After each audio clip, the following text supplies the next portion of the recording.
Test.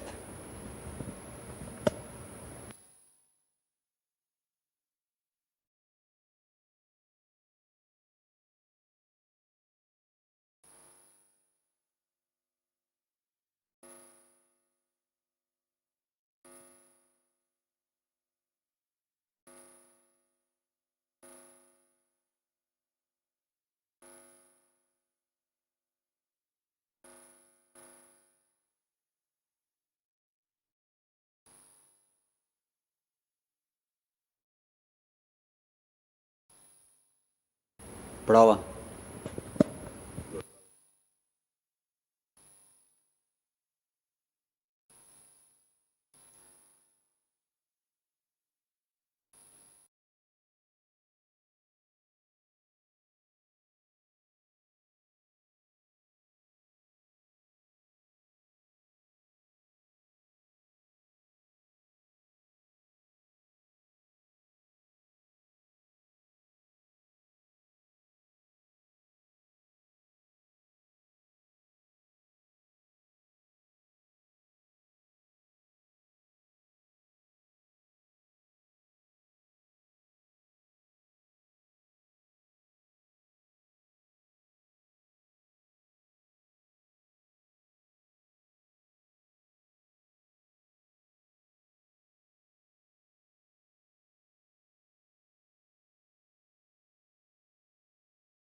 Abbiamo suonato il richiamo? Sì, grazie, grazie. Esatto. Stamattina a mangiare le trippe a Due Ville, eravamo col sindaco e c'era...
Ciao, caro.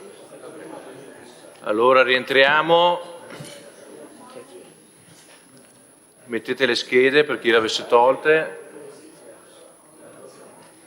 Abbiamo fatto partire il richiamo della... Si è sentito? Bene.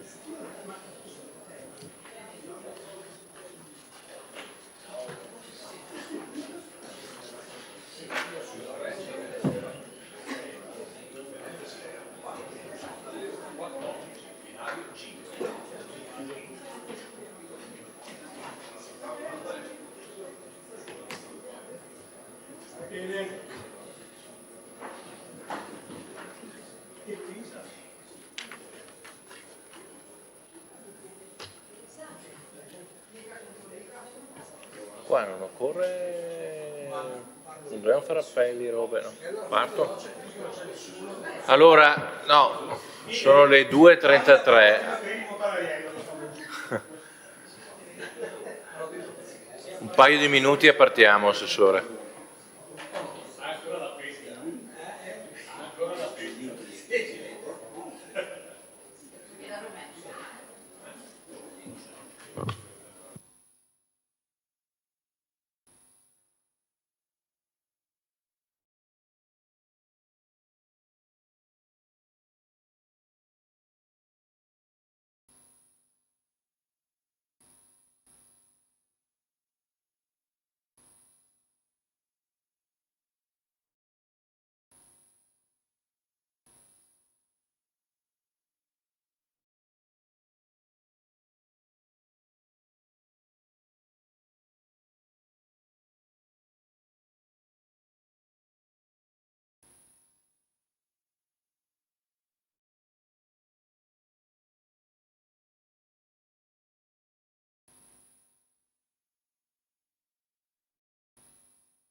Allora, grazie, riprendiamo. Scusate, la pausa è finita, ricominciamo con i lavori, grazie. Si prepari alle repliche l'assessore Giacinti. Intanto vi comunico che è pervenuta a mezzogiorno la comunicazione del congedo anche del Presidente Zaia, che è impegnato peraltro in Commissione Giustizia giù a Roma. Questo ve lo dico perché è pubblica la notizia, non perché... No, scusi, no, Stefani, ho sbagliato, Stefani. È arrivato il congedo di Stefani, ho sbagliato, avevo letto male io. Presidente.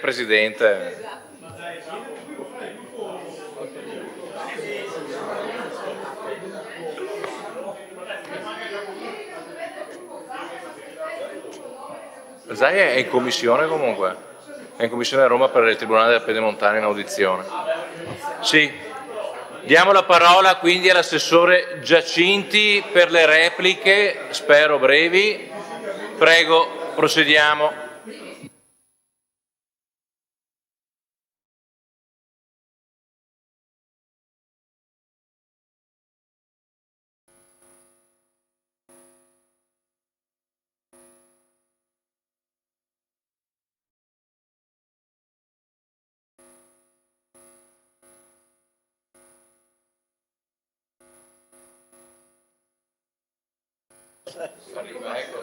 Arriva.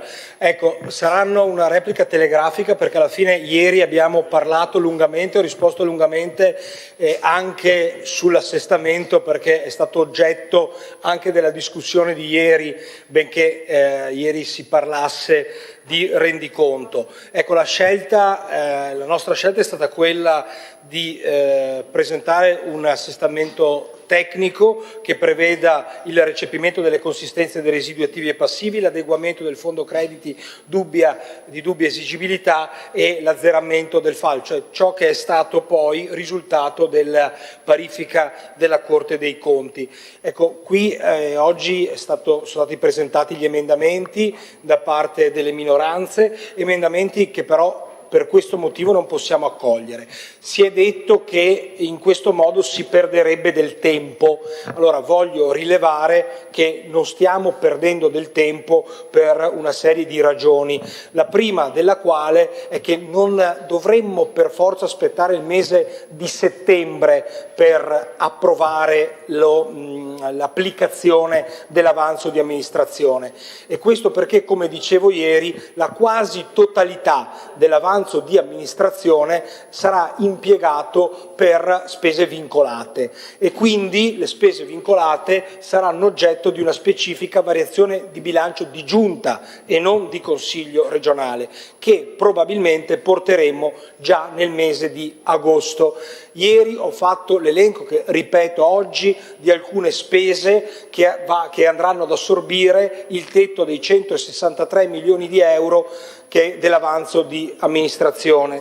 Tra queste spese ci sono i 32 milioni di euro degli extra LEA della sanità, l'abbiamo spiegato ieri, ci sono i 26 milioni di euro del nostro contributo deciso, stabilito con legge regionale sulle Paraolimpiadi, ci sono gli 11 milioni e 500 mila euro di restituzioni a Stato e Unione Europea, ci sono i 3 milioni e 600 mila euro di accertamenti sul personale per quello che riguarda di accantonamenti personale per quello che riguarda il nuovo contratto e poi ci sono i 22 milioni di euro di finanza pubblica che abbiamo la possibilità di spendere quest'anno e questi sì verranno in consiglio, perché questi sì verranno in consiglio, ma potranno, l'unica parte diciamo dell'avanzo vincolato che verrà in consiglio a settembre con la variazione che faremo, che però dovranno essere destinati ovviamente alle spese di investimento. Ciò che rimane, fatta la sottrazione di tutte queste poste, è un quantitativo che adesso valuteremo con le aree che stanno facendo tutte le direzioni la ricognizione su quelle che sono le necessità relative all'avanzo vincolato, alla destinazione dell'avanzo vincolato, che già adesso vi posso dire che è superiore della quota che rimane, quindi con grande probabilità tutto l'avanzo verrà assorbito dalla quota vincolata e quindi al netto di quei 22 milioni che verranno portati qui sarà disciplinato, sarà deciso con una delibera di giunta. Quello che porteremo nella variazione di bilancio di settembre invece saranno quelle risorse che abbiamo incaricato gli uffici, le aree, le direzioni di recuperare, che si presume possano, quelle del bilancio attuale, che possano non essere impegnate entro la fine dell'anno, proprio per cercare di reperire più risorse possibili ed evitare che vadano in avanzo l'anno prossimo con tutte le limitazioni dei tetti di finanza pubblica che abbiamo visto anche in questa sede. Ripeto, in questa sede noi abbiamo 180 milioni di euro di avanzo libero, 500 milioni di euro di avanzo vincolato, ma possiamo spenderne complessivamente 163 milioni con quelle indicazioni obbligatorie che ho dato prima, perché le Paralimpiadi discendono da una delibera, cioè da una legge regionale, perché le spese del personale sono appunto adeguamenti contrattuali, perché le restituzioni allo Stato e all'Unione Europea hanno questa cosa, perché le restituzioni degli extra LEA dal bilancio della Regione al bilancio sanitario della Regione sono anche questi imposti. Ecco, quindi sono tutte partite che non sono oggetto di una scelta discrezionale, di una scelta politica dell'amministrazione regionale.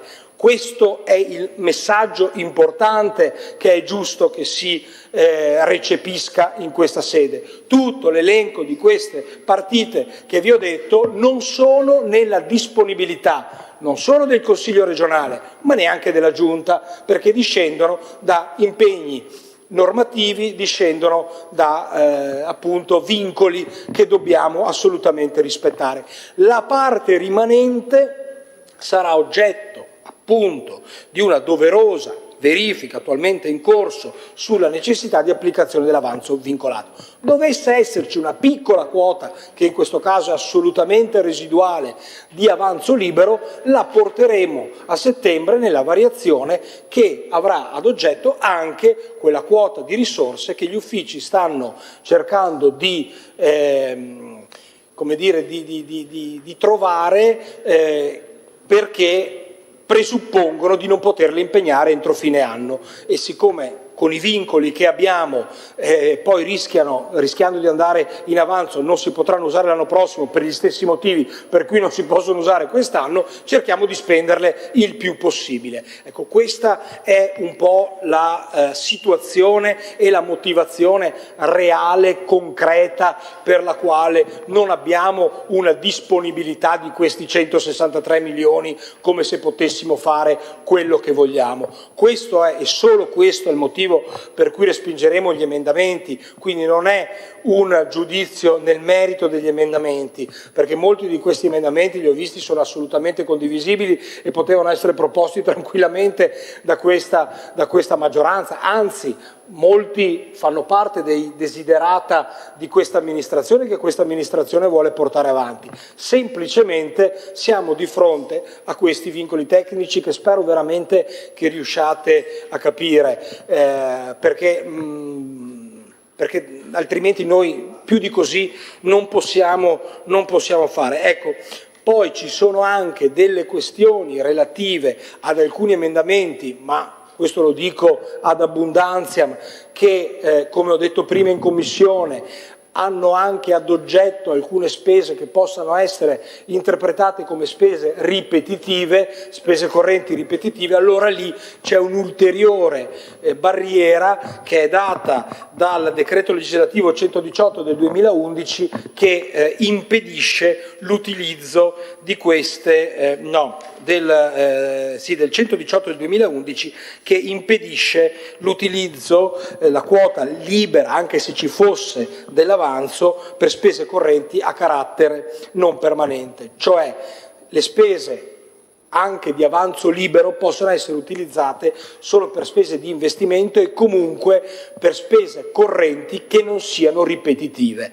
Ecco, questa è la ragione per cui alcuni di questi emendamenti, al netto della motivazione per la quale oggi non siamo nella possibilità di approvarli, sarebbero comunque da dichiarare non ammissibili. Ecco, spero di essere stato chiaro, e sottolineando che non stiamo dando per nulla un giudizio di merito sul contenuto di queste vostre proposte, che possono essere anche tutte condivisibili, ma solo un giudizio sul fatto che adesso non ho fatto il conto della percentuale, ma gran parte di questo avanzo è assorbito da queste spese obbligatorie, non solo vincolate ma anche obbligatorie, e la parte residua dobbiamo valutare se sia meglio destinarlo a altre spese vincolate, in questo caso e non obbligatorie, o avere un margine per destinarlo all'avanzo libero. Grazie.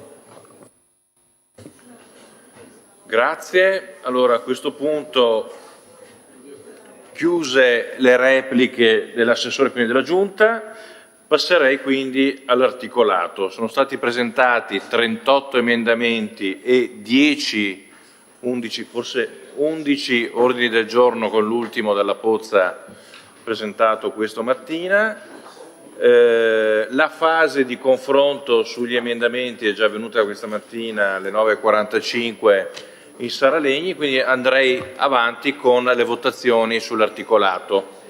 Man mano che incontriamo gli emendamenti li votiamo e a ruota poi anche gli ordini del giorno. Gli emendamenti sono stati assegnati a delle fasi ben precise, ora vi guiderò io in maniera tale da condurre poi la votazione. Allora, organizzatevi con i computer, grazie, collegatevi al Consiglio regionale per chi non l'ha ancora fatto.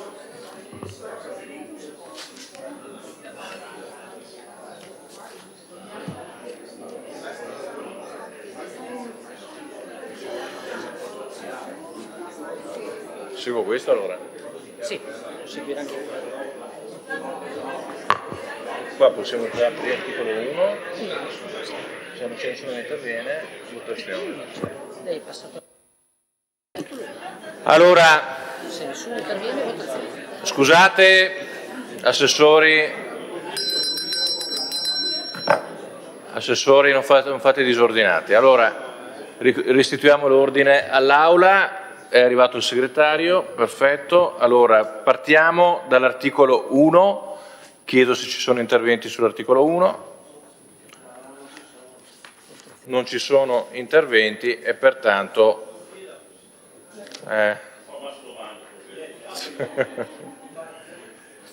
e quindi apriamo la votazione.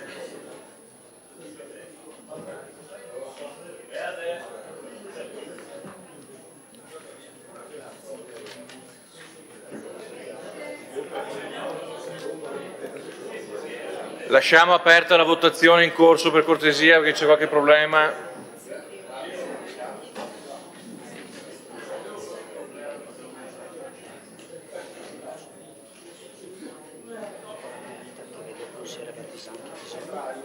Sì, il consigliere Barbisana ha bisogno, se qualcuno si può, grazie.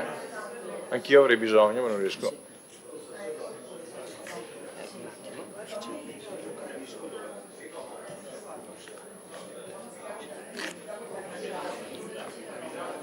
Eccolo.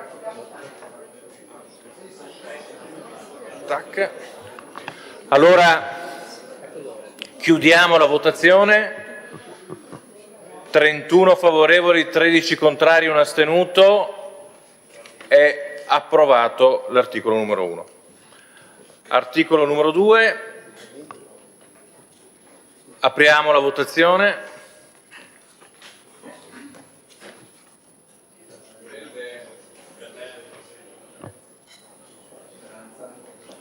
Votate, grazie.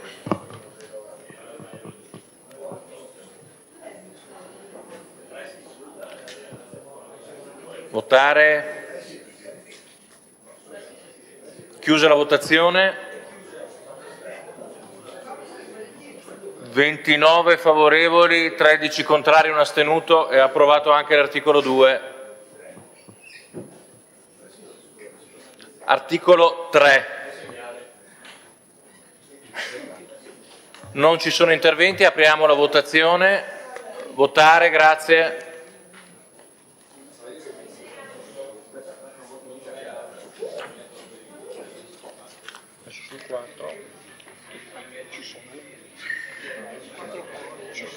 Prima faccio l'emendamento e poi faccio l'articolo 4. Chiusa la votazione. 30 favorevoli, 14 contrari, 1 astenuto e quindi è approvato anche l'articolo 3. Allora, articolo 4, ci sono qui raggruppati una serie di emendamenti, adesso io chiaramente chiamerò il presentatore, faccio riferimento all'emendamento numero e il nome della persona, dopodiché procediamo con la votazione.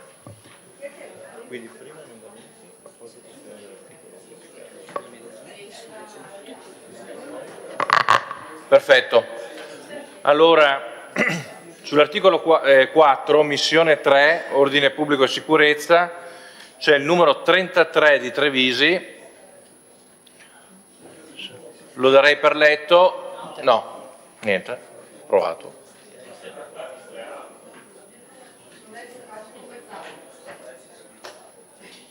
Sai, è numero 1 sempre.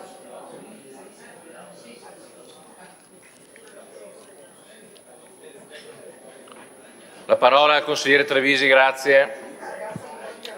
Grazie Presidente, cercherò di essere veloce perché mi rendo conto, però è il proseguio del discorso che facevo questa mattina, perché poi notavo, finiti questi campionati mondiali di calcio, una volta quando giocava la nazionale nostra eravamo tutti allenatori. Adesso, siccome la nazionale non gioca più, o perlomeno non fa più partite importanti, siamo tutti diventati esperti di sicurezza e quindi di fronte a quello che vediamo in televisione decidiamo tutti chi ha ragione e chi ha torto, insomma. E quindi da una parte e dall'altra abbiamo certezze di dire chi ha ragione e chi ha torto. Mi riferisco per esempio al tragico fatto di Bologna, che è tragico a 360 gradi, perché c'è una persona che non c'è più e perché ci sono 6 persone che sono indagate anche con un registro bis, ma che comunque sono indagate. E io conosco poliziotti che sono stati indagati per omicidio, che poi sono stati assolti o non assolti, e vi assicuro che è una tragedia a 360 gradi. Però siamo tutti sicuri e tranquilli di sapere da che parte sta la ragione, insomma. Ora, ci siamo resi conto, e invece mi riferisco purtroppo ai tragici fatti della Notav, che in realtà la carta non basta. E quindi, per esempio, questo famoso fermo preventivo che era stato da tutti pubblicizzato come la risoluzione di tutti i mali, abbiamo avuto purtroppo la dimostrazione che di fronte a dei violenti che nulla hanno a che fare con i manifestanti Notav, ma che sono soltanto delinquenti e violenti, che vanno condannati senza se e senza ma, anche i famosi decreti preventivi non valgono. E allora, se noi vogliamo fare la sicurezza davvero soltanto con la carta e soltanto a costo zero, ci rendiamo conto che la sicurezza non arriva. Allora veramente cerco di essere sintetico, però bisognerebbe chiedersi, io questa risposta ce l'ho, ma bisognerebbe chiederla davvero a tutti quanti noi, se ci siamo mai trovati di fronte a una di quelle persone che vengono definite persone non collaborative. E forse non abbiamo idea di che cosa sia. E quindi quando noi torniamo, come diceva ieri il consigliere Rigo, nei nostri paesi, nelle nostre città, probabilmente abbiamo avuto la fortuna di non incontrarci mai di fronte a una persona non collaborativa, cioè una persona che per un qualunque stato psicofisico dettato da qualunque motivazione non è in grado di essere gestita nemmeno da 5-6 persone. Io mi sono trovato, prima di andare alla scuola di polizia, di fronte a persone perfino più basse di me e quindi non particolarmente alte, che va sicuro che facevamo difficoltà a tenerle in 7-8 persone. Allora, se questa è la realtà di fronte alla quale tutti quanti dovremmo avere almeno la capacità di immaginarci lì davanti, allora ci dobbiamo rendere conto di come, e ho realizzato e ho capito benissimo quello che diceva prima l'assessore, però in questo caso mi rivolgo al vicepresidente Pavanetto, perché di futuro allora dobbiamo parlare, che probabilmente anche alle donne e agli uomini della polizia locale una formazione più ampia va dato, che non sia soltanto la teoria, non la vogliono più solo la teoria, non vogliono più soltanto convegni in cui professori universitari o dotti e saggi vanno lì a dirgli e a parlargli di articoli di legge, vogliono la pratica, vogliono lezioni da istruttori di difesa personali, di tecniche operative che gli dicono che cosa devono fare di fronte a queste persone. Sapete in che cosa consiste il modulo contenimento persone non collaborative nelle scuole di polizia? Consiste in lezioni di diritto penale, lezioni di procedura penale, lezioni fatte da medici della polizia su quello che va fatto e che non va fatto, lezioni di un procuratore, sostituto procuratore che viene a parlare di legittima difesa e uso legittimo delle armi e ore in palestra. Gli allievi vengono fatti mettere con un giubbotto antiproiettile, vengono fatti correre avanti e indietro per la scuola e poi a un certo punto arrivano in palestra. In palestra c'è un istruttore che simula di essere una persona non collaborativa e cerca di attaccarli e loro cercano di fermarlo. E tutto ciò che avviene là dentro, e va sicuro che ho visto allievi poliziotti uscire con i lividi e con le ferite perché comunque cercavano di simulare nel migliore dei modi questo aspetto, è 1/1000 di quello che avviene per strada, 1/1000, perché quello che avviene per strada, come abbiamo visto a Bologna, è quello che avviene nel momento in cui ci sono persone che dicono no ma menagli di più, ammazzalo perché ha sfasciato 1000 macchine, no ma che state facendo, non lo toccate, siete i soliti fascisti picchiatori. Quindi è 1/1000 di quello che avviene davvero per strada. Tant'è che io a loro glielo dico, dopo una settimana di modulo persone non collaborative, noi gli diamo una piccola valigetta degli attrezzi, non gli diamo la capacità di gestire queste situazioni, che te la danno solo con l'esperienza. Allora, era per questo che in questo ruolo difficile, che è quello delle donne e gli uomini in divisa, che è come quello del portiere di calcio, perché il portiere di calcio se para ha fatto il suo dovere, ma se prende un gol, anche se il tiro è imparabile, forse avrebbe potuto fare qualcosa di più. Allora a questi portieri della nostra sicurezza noi qualcosa in più gli dobbiamo dare. Quindi mi rendo conto che probabilmente era difficile tirare fuori anche un solo €1.000.000 per un aumento di quella che era la formazione delle scuole di polizia, però ci tengo da dire, visto che oggi sarà, penso, l'ultimo giorno di consiglio prima delle nostre ferie estive, che come capiterà a tutti quanti noi, io per primo, andremo in ferie, però le donne e gli uomini in divisa in ferie non ci vanno quasi mai. E quindi anche a agosto garantiranno la nostra sicurezza, garantiranno la sicurezza delle nostre case, delle nostre piazze e delle nostre strade. Allora probabilmente in questo senso, forse, prima di tutti i 1000 tecnicismi di cui ci ha parlato l'assessore, pensare a 1 milione in più da dare al più presto possibile a queste persone forse sarebbe stato un gran bel risultato per tutti quanti loro. Grazie. Grazie. Allora a questo punto andiamo al voto sull'emendamento Trevisi 33. Apertura del voto, grazie. Indicazioni di voto.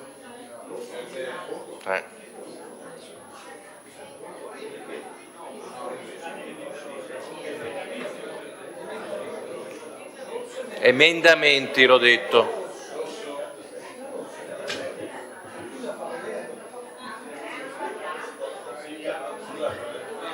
Un tecnico informatico lì, grazie. Del Bianco. Lasciamo aperta la votazione, per cortesia, c'è un consigliere che sta votando.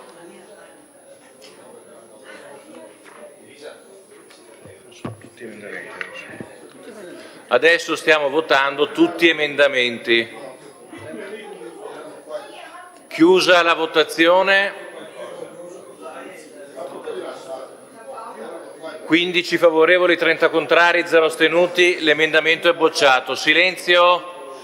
Capisco che ci sia un po' di stanchezza, però cerchiamo di concentrarci sul lavoro, grazie. Dai, insomma, un po' di stanchezza, ci sta. So che lei è senza fine, Puntanariello.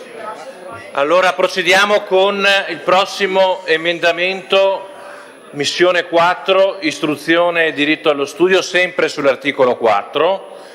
È l'emendamento Sambo numero 28. Da per letto, quindi procediamo con la votazione. Apriamo la votazione.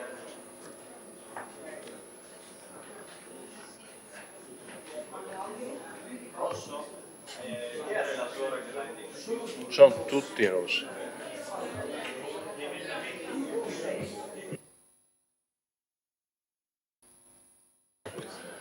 Chiudiamo la votazione. 29 contrari, 14 favorevoli, 0 astenuti. L'emendamento è bocciato. Procediamo adesso con l'emendamento 25 Stanel, missione 4, sempre sull'articolo 4. Chiede la parola? A lei la parola, prego.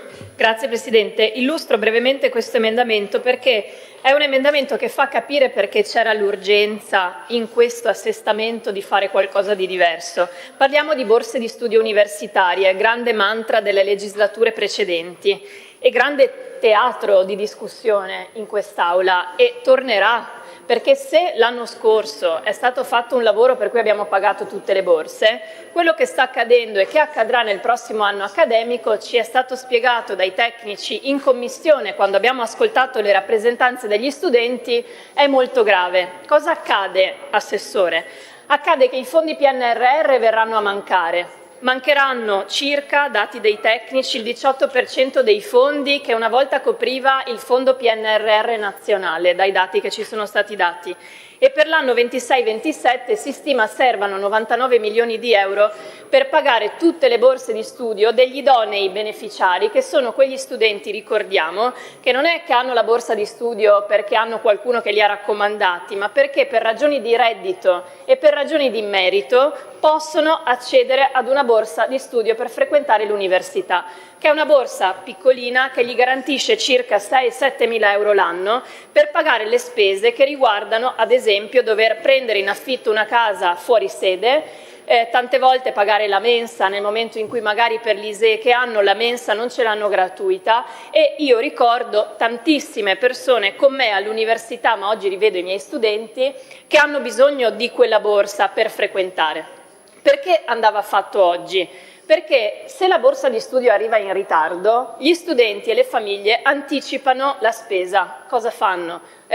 Firmano un contratto, perché è l'unico modo per riuscire a fare la domanda della borsa, e lo dico anche a chi magari non frequenta tanto l'università, perché lavorandoci dentro mi tocca vederle queste cose, vedere che una famiglia deve firmare un contratto, quindi iniziare a pagare un affitto per riuscire a fare la domanda, significa che sta già sborsando, anticipando dei soldi che magari non si può permettere e che quella borsa gli coprirebbe in parte. Lo studente va ovviamente all'università, inizia a prendere il trasporto pubblico, il biglietto gratuito non c'è, quindi prende un abbonamento che più o meno annuale costa 600 euro solo Padova-Venezia, per capirci, 600 euro l'anno che devono essere buttati fuori, e in più deve stare fuori dalla mattina alla sera, perché le lezioni sono dalle 8:30 di mattina alle 6 di sera. Significa pranzare fuori, anche se poco, significa magari prendere un caffè ogni tanto, significa avere un esborso che tante famiglie non si possono permettere. Allora, mettere i soldi ora cambia la vita di queste famiglie, perché fargli anticipare anche solo 2-3 mensilità prima di avere l'idoneità alla borsa e prima di aver bonificati quei soldi nel loro conto, significa, sapete cosa? Che tante volte i miei studenti arrivano da me e mi dicono: io mi ritiro dagli studi perché non riesco più a chiedere ai miei genitori che mi anticipino i soldi per riuscire anche solo a fare il pendolare. Perché è vero che tanti studenti rinunciano addirittura a fare il pendolare, ad essere fuori sede perché non si possono permettere magari quella casa. E sapete cosa succede agli studenti che magari arrivano da Belluno? Che arrivano stanchi, in ritardo, perché non ci sono i treni, non ci sono le coincidenze, e tanti si ritirano dall'università perché non arrivano in aula. Questa è la condizione. Allora, io davvero vi chiedo, so che ho parere negativo, ma vi chiedo di fare un ragionamento e di farlo per tempo. Cioè, se noi a settembre non riusciamo a pagare tutti gli idonei non beneficiari, anche venuto meno il contributo PNRR che si aggira circa 10 milioni, noi siamo fritti, nel senso che non garantiamo il diritto allo studio.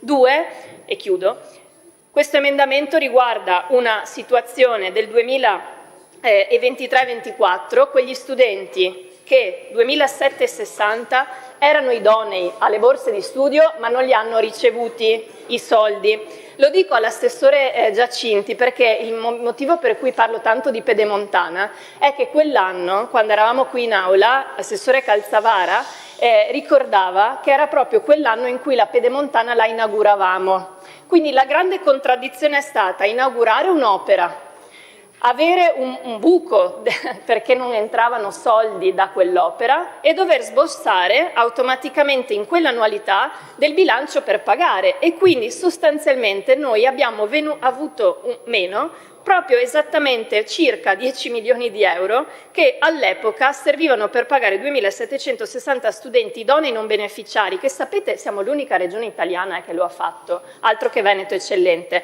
Un idoneo non beneficiario aveva diritto a quella borsa, ha anticipato quelle spese e nel 23-24 i soldi non gli sono arrivati, ok? Io non so se riesco a rendere l'idea della gravità della cosa, non c'è nessuna regione italiana che ha fatto quello che abbiamo fatto noi in negativo, cioè avere 2.760 studenti che pur meritevoli per reddito non sono stati pagati con la loro borsa di studio. Allora questo emendamento riguardava semplicemente cercare di mettere una pezza a una situazione, fare una moratoria, mettere una pezza a una situazione del 23-24, 10 milioni di euro, e dire a quei ragazzi non vi abbiamo dimenticato.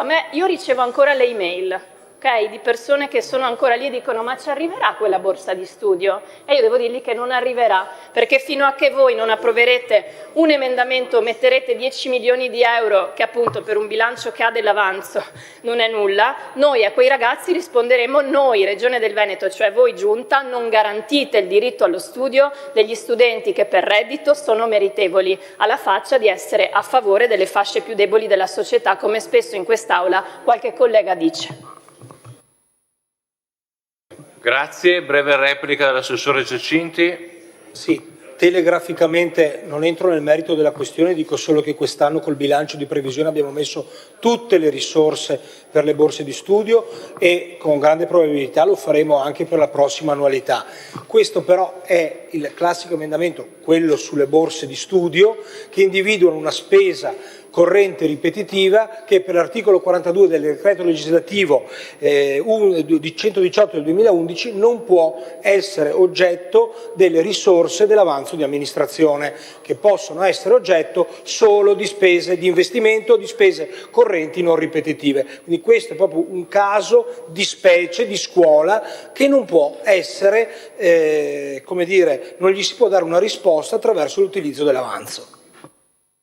Grazie Assessore, passerei quindi al voto. No, piano, un attimo solo, scusate, un attimo solo. Sì. No, può intervenire. No, può anche Ostanelle. Sì. Allora, Assessore, quando qualcuno mi chiederà conto del perché noi non paghiamo le borse di studio, le girerò la sua risposta così tecnica e vedremo cosa avranno da dire. Allora, il punto vero è una battuta per dire, Assessore, lei da Assessore al bilancio di questa Regione, quando io faccio un intervento politico di questo tipo, mi deve dire sull'emendamento quello che magari ha appena detto, ma poi mi deve aggiungere se a settembre, visto che dice che la variazione verrà fatta a settembre, voi pagherete tutte le borse di studio, perché è quello il momento minimo sindacale in cui questi 99 milioni di euro andranno trovati, perché l'anno successivo non è l'anno in corso, l'anno accademico successivo deve essere pianificato oggi, e allora io devo essere sicura che l'annualità successiva che parte a settembre ha a disposizione tutti i soldi. Ad oggi il tecnico in aula ha detto che non è così. Galeano, prego. Grazie Presidente, velocemente ma solo per dire, allora Assessore, questa cosa noi l'avevamo sentita anche prima in Commissione, però ci tengo a sottolineare perché dopo sembra che noi lavoriamo male. Così come per la cultura, no? Era stato fatto l'esempio, mettere l'avanzo sulla legge sulla cultura non è tecnicamente sbagliato, così come non lo è proporlo per metterlo straordinariamente per andare a coprire degli arretrati sulle borse di studio. Non è tecnicamente sbagliato perché altrimenti non saremmo qui a discutere l'emendamento. Allora è vero che la Corte dei Conti fa le pulci sulle spese correnti che vengono finanziate con avanzo libero, però ci sono spese correnti non ripetitive, l'una tantum di colmare i buchi sulle borse di studio arretrate, cose varie, potrebbe essere uno di quelli, così come sulla cultura si diceva se io faccio un fondo straordinario per andare a supportare alcuni soggetti non è una spesa corrente ricorrente, quindi ci tenevo solo a dire, perché altrimenti sembra che dopo lavoriamo male, che se siamo qui però a discutere gli emendamenti è perché tecnicamente il lavoro era stato vagliato, valutato, è stato passato e quindi la risposta è politica, non tecnica. Ci tenevo che la risposta è politica. Grazie. Grazie Galeano. Andiamo al voto su questo emendamento Stanel. Prego, apertura del voto, grazie.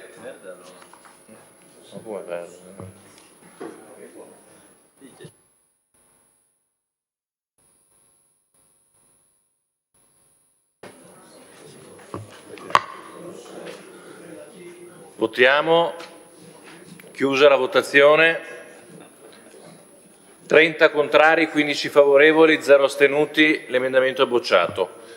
Procediamo ora con missione 5, sempre tutela e valorizzazione dei beni e attività culturali. Flavio Baldana ha presentato gli emendamenti 23 e 27 che sono uguali e quindi vengono trattati come un unico emendamento con un'unica votazione, eventualmente anche un'unica presentazione. Quindi se lei è d'accordo procederei al voto. Prego. Grazie Presidente, consiglieri. Allora, è inutile che stiamo a ragionare, l'assessore al bilancio ci ha spiegato tutti i tecnicismi, di fatto stiamo qua ragionando su un'impostazione che di fatto non c'è, è stata rinviata a settembre e poi a settembre vedremo da questo punto di vista. Quando abbiamo presentato questi emendamenti, abbiamo in qualche modo ragionato su questi emendamenti,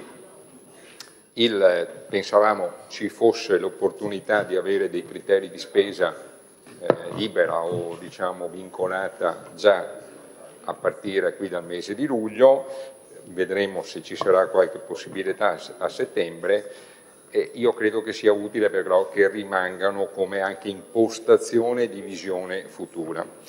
L'emendamento che io vado a presentare riguarda il mondo della cultura, non perché io sia particolarmente acculturato, tutt'altro sia un mondo a me che io ho una conoscenza diretta, ma lo faccio per un semplice motivo. A me è capitato e ho avuto molto piacere, avrete come consiglieri, immagino come assessori, avrete ricevuto tutti gli inviti da parte di vari comuni, di varie province del nostro territorio con riguardo a manifestazioni, spettacoli musicali, eccetera, che si sono organizzati soprattutto in questo periodo estivo, a partire da giugno, luglio e anche nel mese di agosto e poi credo anche qualcosa nel mese di settembre.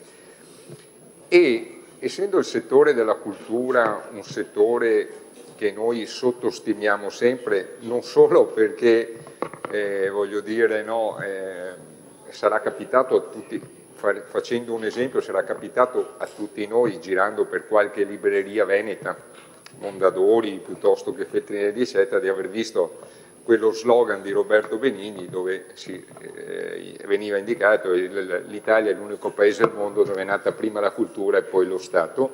Abbiamo avuto di contraltare invece, tra l'altro incontrato da me qualche tempo fa casualmente per altri motivi, un ministro dell'economia e delle finanze che ha detto di cultura, con la cultura non si mangia. Parlandone assieme, ragionando velocemente su questo tema in questa occasione qui, devo dire che ha cambiato un po' idea, ma forse la intendeva già in accezione negativa, nel senso che probabilmente noi diamo poca importanza alla cultura in questo Paese. E allora, ritornando al pensiero di prima, mi ha fatto piacere perché ho partecipato a alcuni di questi eventi che si sono verificati, soprattutto in provincia di Venezia e Treviso, e una sera, mentre ero a Santa Maria di Sala, ho parlato, adesso mi dispiace non ricordo il nome del maestro organizzatore, insomma colui che mi raccontava nel 2022 con il vecchio presidente Ciambetti ha portato avanti questa situazione, e mi raccontava che sta dando un buon successo, che i comuni si stanno in qualche modo avvicinando sempre di più, anche perché, se volete, al di là di tutto, anche l'incidenza demografica del nostro stile di vita ha cambiato anche il nostro modo con cui noi facciamo le vacanze, usiamo ormai periodi brevi, usiamo tutto l'anno, quindi molto spesso in questo periodo adesso rispetto al passato mi viene in mente una battuta di Marchionne quando venne qui in Italia a luglio, a fine luglio per la prima volta, dice non trovo nessuno, e gli chiese perché, disse ma sono tutti in ferie da cosa, perché lui lavorava già con la mentalità americana che le ferie non si svolgessero durante i periodi essenzialmente di luglio-agosto.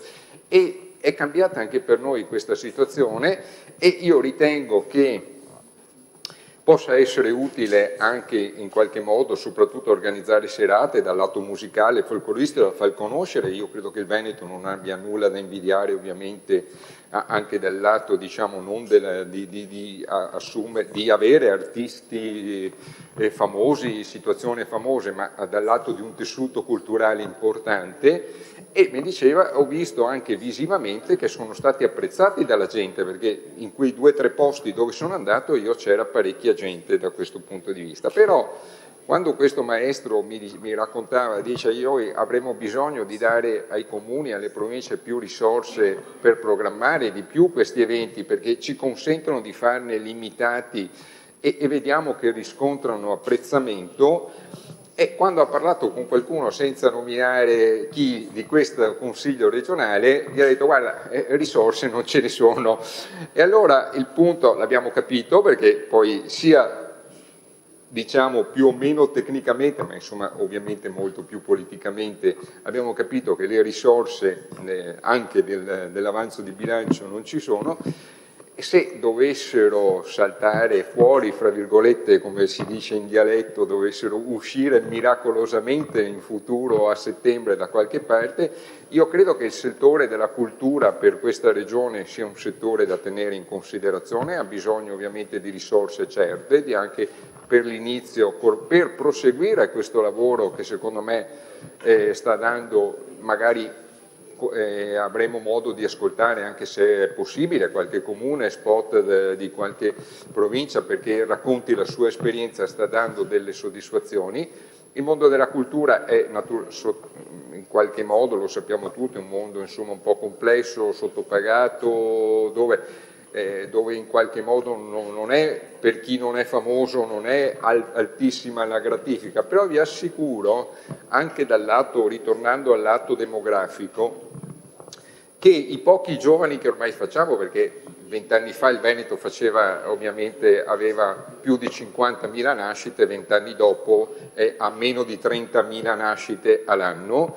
Quei pochi giovani che in qualche modo esistono in Veneto e anche a livello nazionale si stanno avvicinando sempre di più al mondo della musica, della cultura, perché oltre al lavoro ovviamente lo stile di vita, il fatto di avere degli extra dal punto di vista di avere altre attività e di non concentrarsi solo sul famoso stipendio o lavoro, ma di avere un'alternativa anche nella propria bontà di vita, sta prendendo, secondo me, una valenza positiva. Tanto sta che anche a livello universitario vedo, anche a livello di corsi musicali, eccetera, in giro per i comuni e anche a livello di province e di città importanti, c'è un avvicinamento proprio nella voglia di avere un momento di rilassamento attraverso il mondo musicale, attraverso il mondo dello spettacolo. E quindi io mi auguro che Regione Veneto prenda spunto da questo emendamento poi per il futuro, per garantire delle risorse, eccetera. Tra l'altro anche in modo, diciamo, che dal lato economico non possono anche essere soddisfacenti, perché il moltiplicatore non è quello turistico come noi pensiamo, non è agganciato al mondo del turismo che ha tutt'altro moltiplicatore economico, ma è un moltiplicatore importante. e che riesce ulteriormente poi finanziariamente a produrre ricchezza. Quella che abbiamo adesso è molto basilare, è stata chiesta, mi è stata fatta questa osservazione, mi auguro che la Regione Veneto possa prendere in futuro, già a partire dal mese di settembre, in considerazione l'idea di investire un po' più di risorse dal lato culturale. Grazie.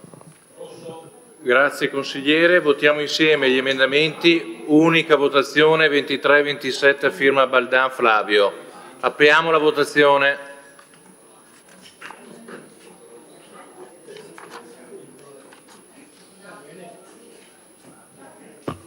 Votate, grazie. Chiusa la votazione. 28 contrari, 14 favorevoli, 0 astenuti, l'emendamento è bocciato.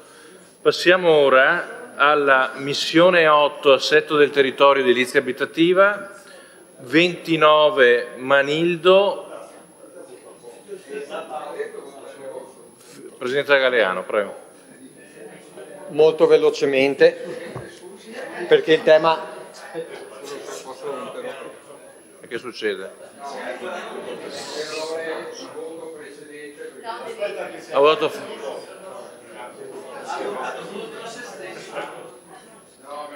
Diamo la parola al consigliere Baldan Flavio, grazie. Grazie Presidente, il voto era rosso, era positivo ovviamente, se avrebbe dovuto essere verde, quindi ho sbagliato il tasto. Da presentatore dell'emendamento era un po' anche difficile pensare il contrario, grazie. Grazie per la specifica. La parola a Galeano. Andiamo avanti, grazie. Galeano, lei la parola.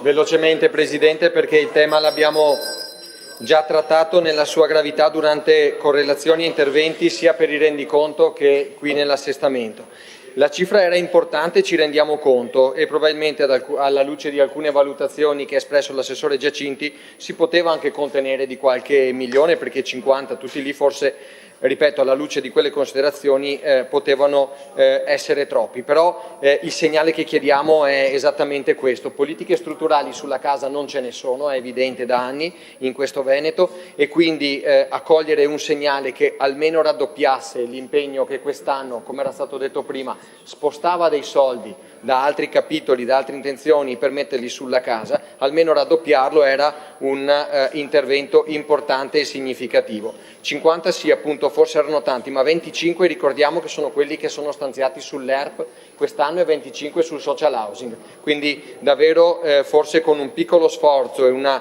attenzione maggiore da parte della maggioranza, cogliendo l'urgenza di questo intervento, si poteva fare di più. Lo ricordo affinché proprio rimanga agli atti, nonostante sia già stato detto, 300 milioni è solo la necessità che l'Ater di Venezia ha, con i 25 di quest'anno siamo a un 12° solo di quella necessità, quindi capiamo a quanto ammonti la necessità dell'intera Regione Veneto su questa prospettiva.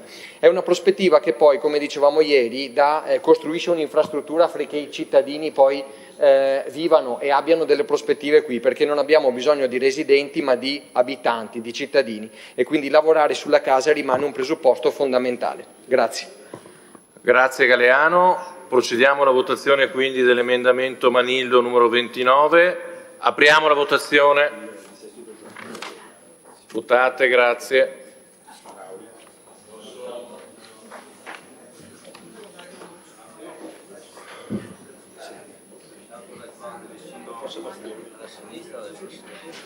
Votiamo.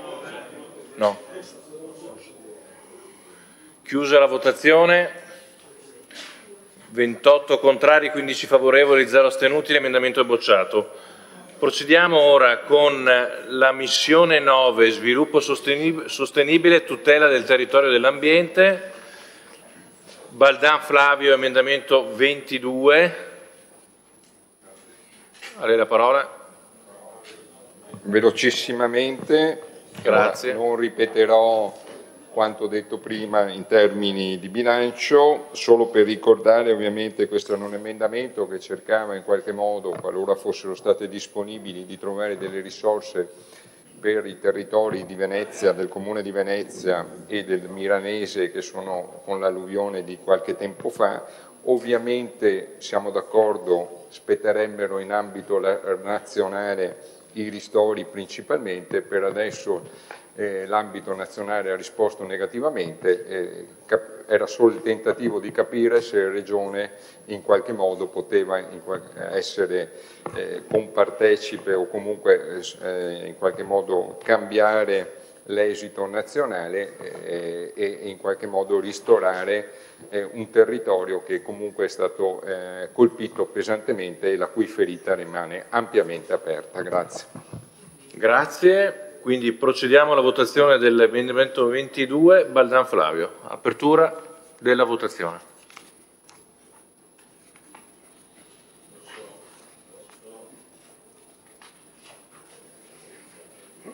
Votate, grazie.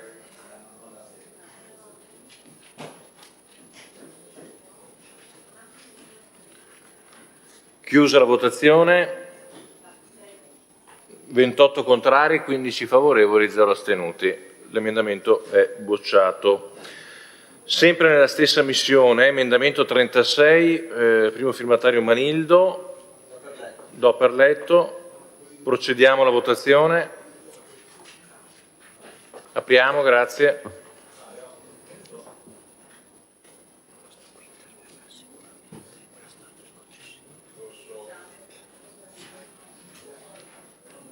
Votiamo.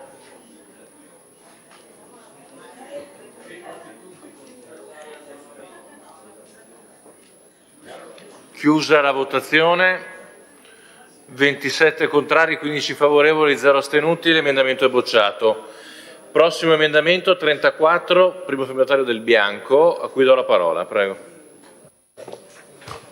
Sì, grazie Presidente. Io ribadisco quanto detto prima, ma soprattutto chiedo un eventuale diverso impegno. Adesso vedo che l'assessore è uscito, non è facile ragionare, ma ci proviamo. Dato che stiamo parlando di una partita che è imminente in questo caso e riguarda le grandi concessioni idroelettriche, e cioè la necessità di avere a che fare con degli studi specifici sugli impianti, e che l'impegno riguardava 1,5 milioni, e soprattutto sapendo che ci sono in essere in questo momento delle risorse che sono arrivate, non ancora formalizzate ma arrivate, perché dichiarato anche dalla Giunta, nelle casse della Regione, chiederei l'impegno da parte della Giunta comunque di provvedere a un finanziamento specifico per la realizzazione degli studi necessari nel momento in cui queste risorse sono disponibili, almeno quelle che saranno versate da Enel. Questo chiederei, che ci fosse un impegno formalizzato, altrimenti, ripeto, diventa inutile dire che davvero ci si crede su questa partita qua. Ecco, io attenderei eventualmente una risposta da parte dell'assessore al bilancio su questo, perché penso che sia una questione comunque di un certo tipo, altrimenti noi rinunciamo a giocare una partita che ci serve e non possiamo andare oltre l'anno, è evidente che non possiamo farlo.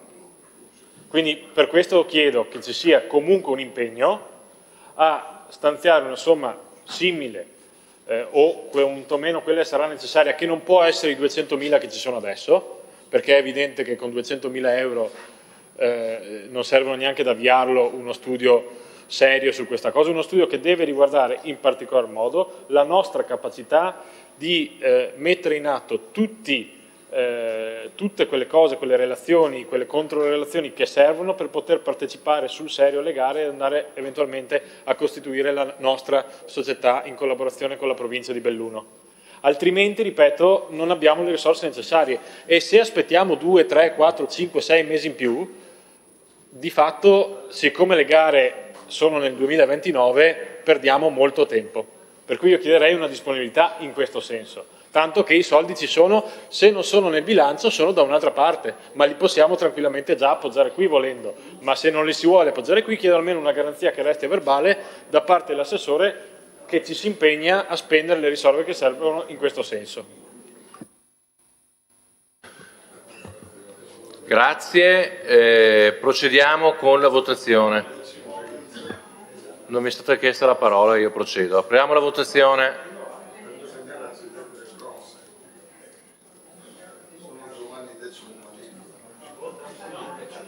Ha chiesto la parola. Ma scusi, ma se l'assessore non mi chiede di parlare, io non è che devo costringerlo a parlare. Allora, annulliamo la votazione e richiede la parola, concediamo la parola Del Bianco. Assolutamente. Prendo non si atto. può costringere un assessore. No, io non costringo niente a nessuno. Se non mi viene chiesta la parola io non la posso dare. Ma infatti, Presidente, io non costringo niente a nessuno, ma siccome quello che ho detto è stato molto chiaro, a me bastava almeno dire o sì o no o forse valuteremo. Detto questo, no, non ha detto niente a nessuno prima. E siccome la cosa è imminente, mi sembrava il caso di ribadire. Prendo atto che la Giunta non dà risposte. La Giunta ha chiesto la parola adesso. Sì, faremo le opportune valutazioni sulla sua richiesta, grazie. Grazie Assessore, grazie Del Bianco. Apriamo la votazione.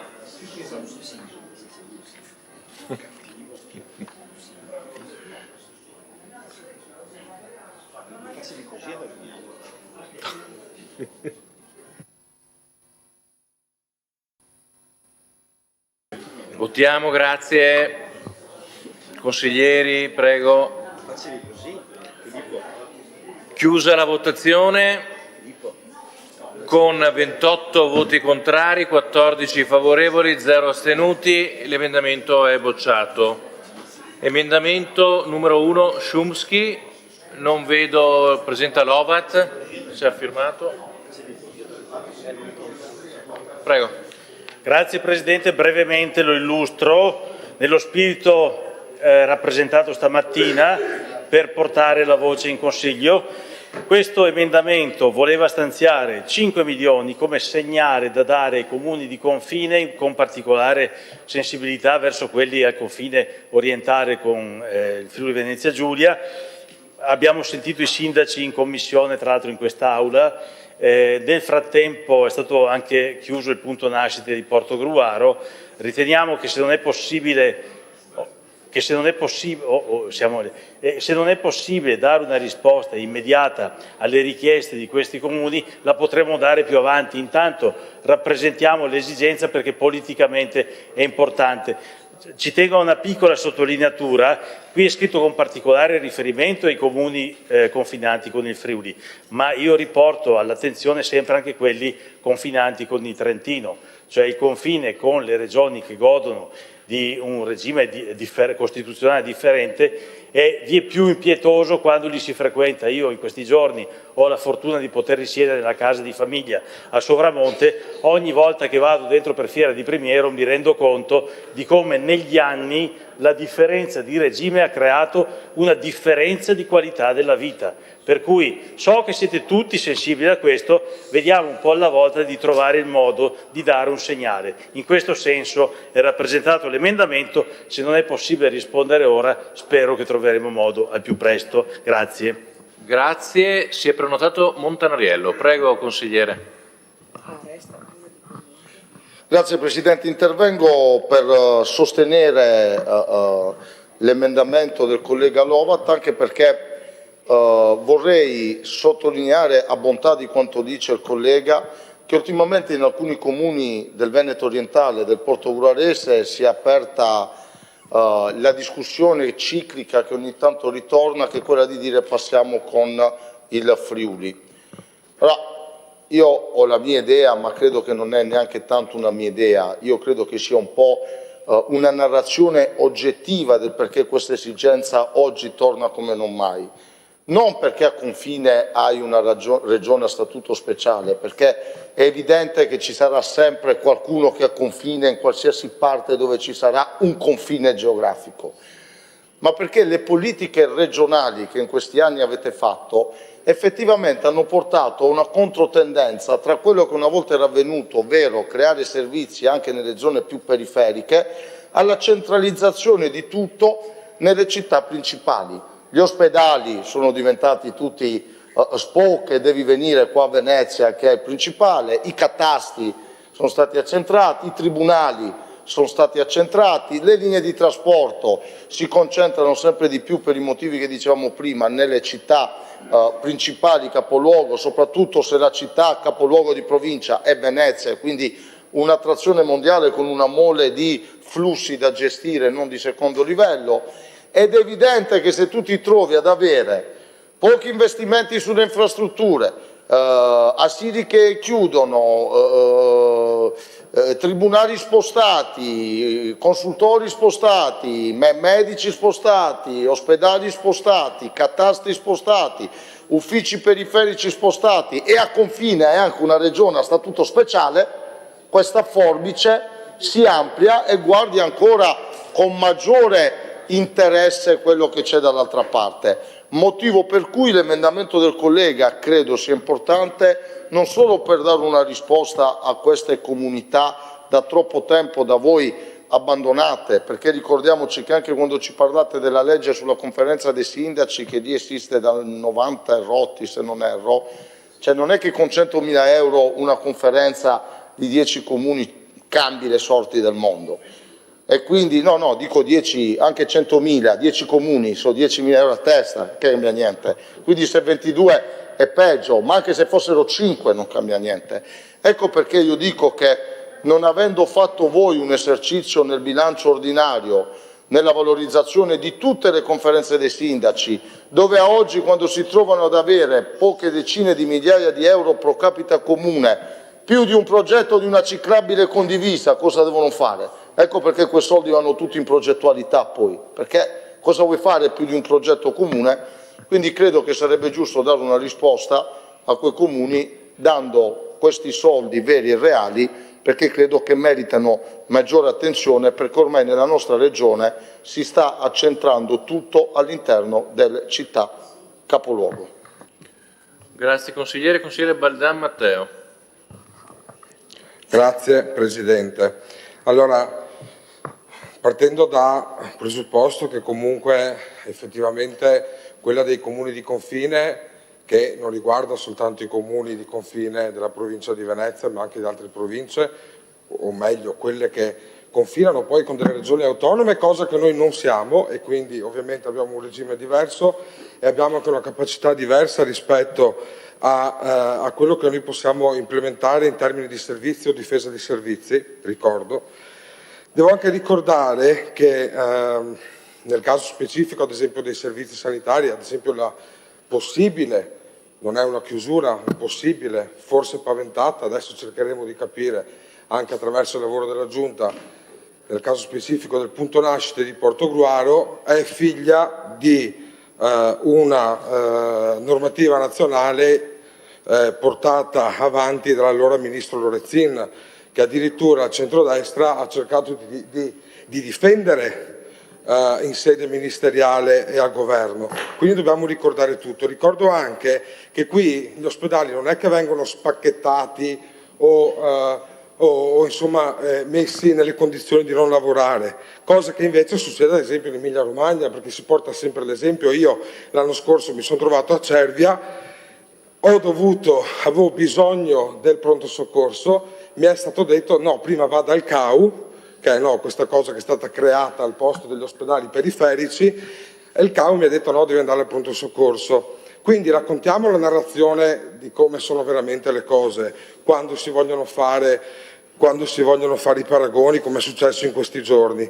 È chiaro che ci sono delle zone, specialmente la provincia di Venezia, ma non solo, penso anche alle zone montane, che hanno bisogno di un occhio di riguardo rispetto ai servizi. È anche vero, l'abbiamo sentito più volte in questi giorni, che però bisogna fare quello che si può fare con quello che abbiamo a disposizione, perché altrimenti se il consigliere Montanariello vuole dirci che preferisce fare un dissesto di bilancio pur di raggiungere questi obiettivi, allora la narrativa diventa diversa.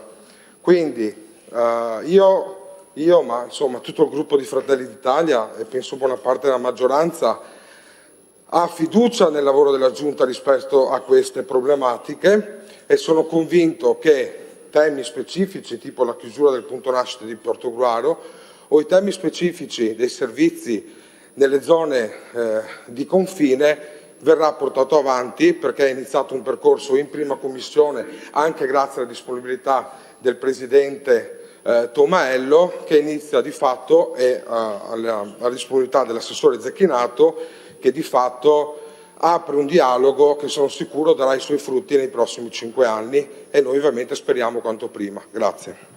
Grazie. Luisetto, a lei la parola. Siccome non è la prima volta che ascolto questo tipo di ricostruzione, stavolta ho deciso di intervenire.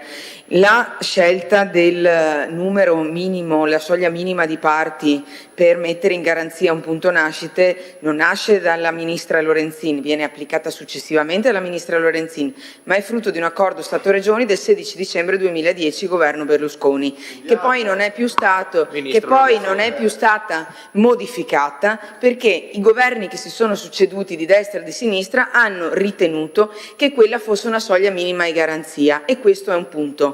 Giusto per essere chiari, perché sennò, siccome sento parlare di narrazione, ma la narrazione è questa, che non è corretta rispetto ai dati storico-politici, diciamo. Da un punto di vista operativo sappiamo che cosa significa chiudere i punti nascita all'interno degli ospedali. Spesso significa iniziare a svuotare quegli ospedali. Allora, se ci sono situazioni nelle quali bisogna ovviamente preservare come primo elemento la sicurezza delle partorienti e del personale che fa questo lavoro, è altrettanto importante contemperare questo con la situazione del territorio. Penso al punto nascita all'ospedale San Lorenzo di Valdagno, ma a tante altre realtà che si sono avvicinate, a Adria, altre realtà che si sono avvicinate e si sono preoccupate per una chiusura che non è paventata, è stata deliberata, oggetto di una reale e concreta decisione della Giunta.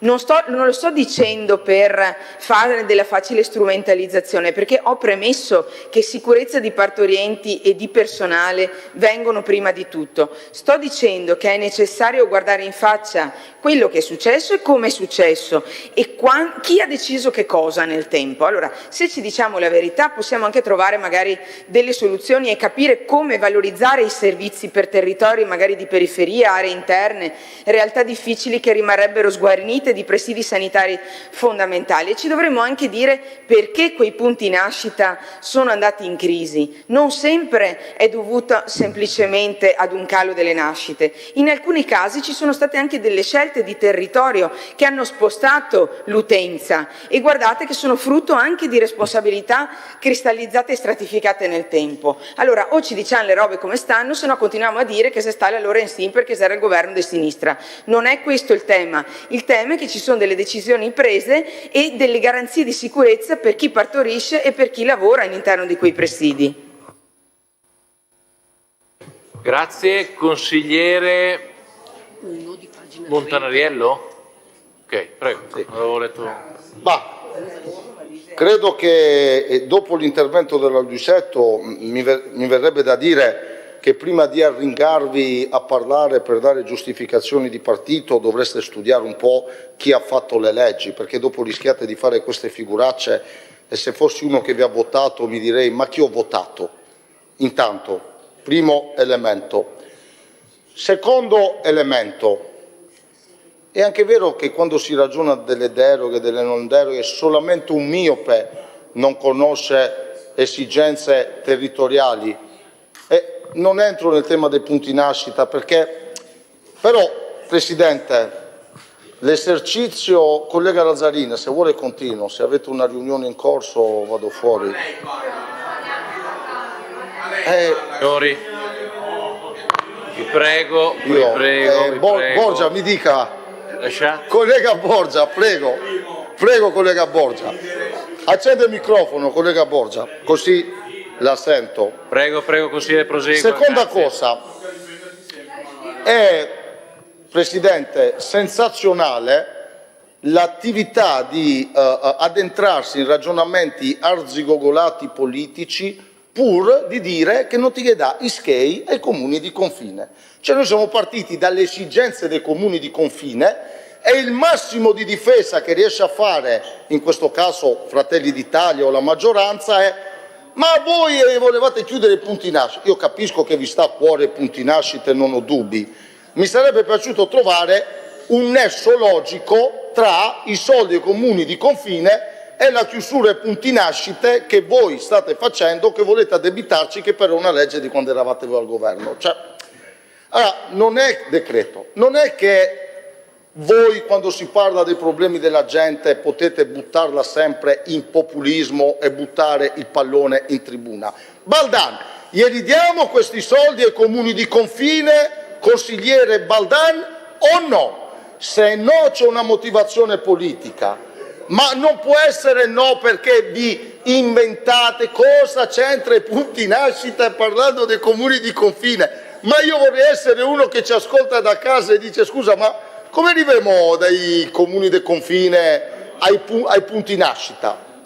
Detto ciò, io credo che nessuno non ha fiducia, anche io ho fiducia in questa giunta che sta iniziando adesso e che è giusto che dimostri quello che sa fare prima di giudicarla. Guardate che anche noi non partiamo col pregiudizio, se fanno bene saremo i primi a dire va, se anche meglio di quelli di prima, gli fa bene, per carità. Però non potete in una regione che governate da 30 anni venirci a dire un altro po' che siamo noi che togliamo i servizi ospedalieri dei territori.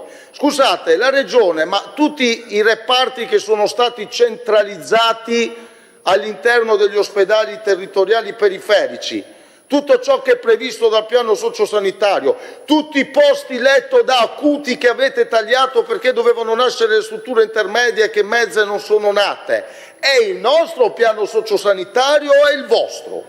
Lo ha fatto il centrodestra o l'ha fatto il centrosinistra? Lo abbiamo fatto noi o l'avete fatto voi? Allora è inutile che ogni volta c'è una difesa. Guardi, quando uno governa si assume delle responsabilità, purtroppo questo privilegio, devo dirlo, a mio malincuore, non l'abbiamo avuto in regione, ma devo dire che se da una parte avremmo voluto averlo, anche se poteva constatare commettere errori, ma siccome non l'abbiamo avuto, non c'è neanche l'ombra che noi possiamo aver messo mano alle sforbiciate che avete dato alla sanità. Detto questo, anch'io ho fiducia in questa giunta, però c'è un tema che è ineludibile, è un dato di bilancio. Avete aumentato i soldi alle conferenze dei sindaci, tra cui quella del Veneto Orientale, in modo che sia una cifra cospicua da potervi permettere di andare oltre al progettino condiviso? Sì o no? No, è un dato numerico, non è che ce lo può, cioè, io e lei possiamo anche disquisire, ma i numeri sono numeri. Avete aumentato, consigliere Baldan, i soldi su quei capitoli? No. Allora, a parità di fiducia che ne abbiamo uguale nella nuova giunta, ischei, sti qua, non che ne vedai. E siccome in Veneto il pragmatismo la fa da padrona, gavedai ischei ai comuni del Veneto Orientale o avete aumentato i soldi alle altre conferenze dei sindaci, comprese le ultime due che sono nate col progetto di legge 2023, Riviera o Polesine Delta del Po? No. E allora tocca a me che non sono nato in Veneto prendere la parte migliore del Veneto, che è quella del pragmatismo, per risponderle e dire basta stare a fiducia, gavedai ischei, sì o no? No. Basta, non avete dato i soldi, lasci perdere gli ospedali, i punti nascita, i cavalcavia, le autostrade. Gedei skei sì o no? Perché poi possiamo parlare del punto nascita, lo attacchiamo, via, apre la canea. E anche su questo io vi invito di fare un esercizio di assunzione di responsabilità, perché quando si governa non è che le cose belle che fate le fate voi e le cose sbagliate le fa sempre qualcun altro. Perché guardate che sicuramente sotto molti aspetti, lo dicevo proprio sul tema del trasporto, si vede un passo in avanti con l'assessore Rusa nella condivisione, nel dialogo, che non viene pensando di sapere tutto e quindi c'è un'apertura. Ma su tanti altri temi, come quello delle infrastrutture o altro, abbiamo fatto un passo indietro anche nel dibattito tra noi. E mi creda, fare un passo indietro sul tema delle infrastrutture dopo gli ultimi 10 anni, bisognava proprio impegnarsi, ma bisognava impegnarsi con un impegno vero, e anche su questo ci siamo riusciti. Grazie. Consigliere Baldan, poi Morosin. Grazie Presidente. Allora guardi, la ringrazio, consigliere Montanariello, che ora ride, divertito, di tutta l'attenzione che ha voluto darmi nel suo intervento. Mi pare che in circa 10 minuti di intervento lei non abbia detto niente, se non che ha dimostrato quello che è il suo vero obiettivo, che non era quello di fare un intervento sensato dicendo effettivamente qualcosa che sta ripetendo da ieri, ma semplicemente credendo che io possa risolvere la situazione. E siccome la situazione non la posso risolvere io, ma al limite la risolvo attraverso la Giunta, al limite la risolvo attraverso l'assessore al bilancio, attraverso l'assessore alla sanità, attraverso tutta la maggioranza, sento anche il peso di chi, come dice lei, mi ha dato fiducia, ho dato fiducia alla maggioranza e di portare avanti questi temi per le aree di confine. Perché quello del punto nascita di Portogruaro è soltanto un esempio, solamente per dirle e per ricordarle, per ricordarvi che effettivamente sarà pur vero che quel famoso decreto di cui stiamo parlando è partito da un governo precedente, ma per quanto mi riguarda, per quanto ne sono a conoscenza, porta un cognome che non è il mio, non è il suo. Il decreto si chiama decreto Lorenzin, quindi è evidente che chi si è trovato questo in mano non ha deciso di cambiare via, ma ha deciso di portarlo avanti, perché evidentemente credeva nella bontà del decreto che stava portando avanti. Ma lasciando perdere questo, le ricordo anche che il frutto delle mie considerazioni che ho fatto prima e sul fatto che comunque quelle zone hanno delle esigenze che negli ultimi anni sono state incontrate per ciò che si poteva fare. Oggi non è che la Regione dice no vabbè, sono aree di confine, sono aree che hanno comunque delle difficoltà nel riavere dei servizi o nel mantenere nei servizi, e la Regione non ha deciso di voltarsi parte. La Regione li ha invitati in prima commissione, c'è stata l'audizione, i sindaci hanno detto dove ci sono le problematiche e la Regione in quella sede non ha detto no, stiamo facendo tutto il possibile, no, o più semplicemente abbiamo fatto tutto quello che si poteva fare. Si è fatta carico delle esigenze, ma non per venire qui in aula e strumentalizzare continuamente per avere quei 20 secondi, 2 minuti, 1 minuto per dire poi a qualcuno guarda che bravo che sono stato, perché lei non ha portato soluzioni, lei non ha detto togliamo da qui e mettiamo lì, lei semplicemente ha fatto un intervento per strumentalizzare la questione, e quindi è questo che mi pare abbastanza inusuale in un momento in cui si discute di bilancio. La ringrazio. Morosin. Sì, grazie Presidente. Il tema mi è molto vicino, per cui non potevo sottrarmi a fare qualche riflessione.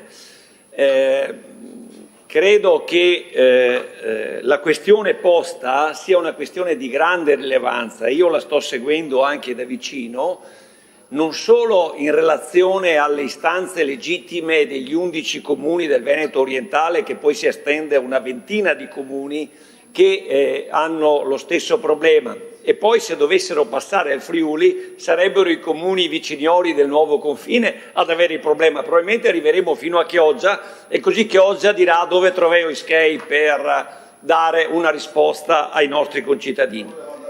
Allora, la questione, vede Presidente, cari colleghi, trova una risposta innanzitutto nelle dichiarazioni oneste e chiare dell'assessore Giacinti, che in premessa della valutazione degli emendamenti ha detto con molta onestà, se non sbaglio, è qui presente, li condividiamo tutti nel fondamento e nella sostanza, però non che sei schei, non siamo nelle condizioni di dare una risposta in termini di disponibilità economica. E quindi è stato molto onesto l'assessore Giacinti, per questo lo ringrazio. Una risposta c'è, chiedo io ancora a voi tutti. Cominciamo a studiare di chiedere di poter amministrare una parte del residuo fiscale di questa regione. Un terzo dei 13,2 miliardi sono oltre 4 miliardi. Potremmo soddisfare tutti e 35 gli emendamenti in pochi minuti e l'assessore sarebbe felicissimo, i destinatari puri e noi altrimenti. Ma c'è anche un'altra soluzione, la seconda soluzione, che io ho annunciato fin dal mio primo intervento in questo Consiglio regionale.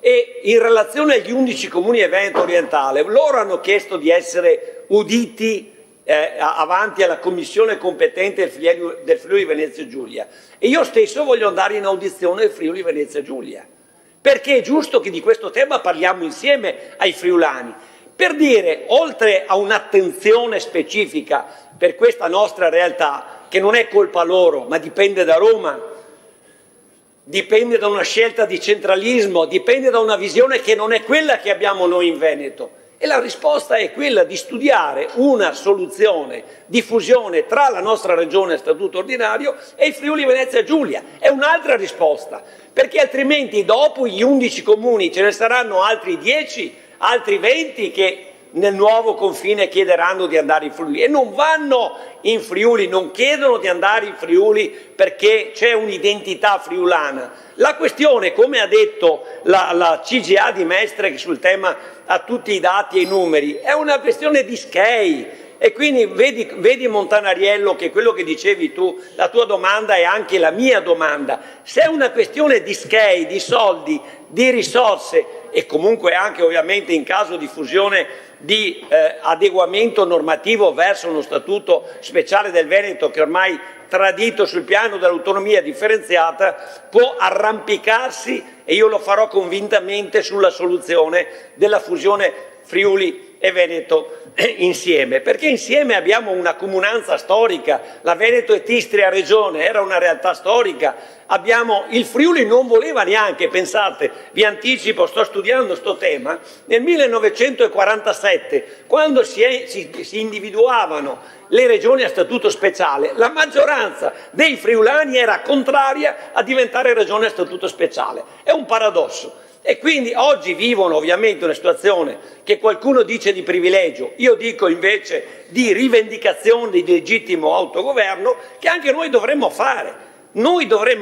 E anche questo unitariamente. Quindi, cari colleghi, due sono le soluzioni. Prima, di tirare in ballo e di far valere, almeno di riservare al nostro territorio 1/3 del residuo fiscale. Con 4,5 milioni avremmo potuto fare miracoli anche in questo assestamento di bilancio. E l'altra, visto che lo Stato ci ha chiuso la porta attraverso la sentenza dell'inconsulta, con la sentenza 142 del 2024 sul tema dell'autonomia differenziata, quello che ha lasciato sul tavolo sono briciole che non contano nulla, però anche su quello seguiteremo ad andare avanti per correttezza e convinzione. Rimane la questione della fusione. Allora, io d'ora in poi, se non mi seguite, anticiperò la mia battuta finale, viva San Marco, con quello che diceva, parafrasando quello che diceva Cattone il censore a Roma nel II secolo a.C., lui finiva sempre ogni suo intervento con la delenda Cartago. Alla delenda Cartago io dirò delenda Roma e viva San Marco. Grazie.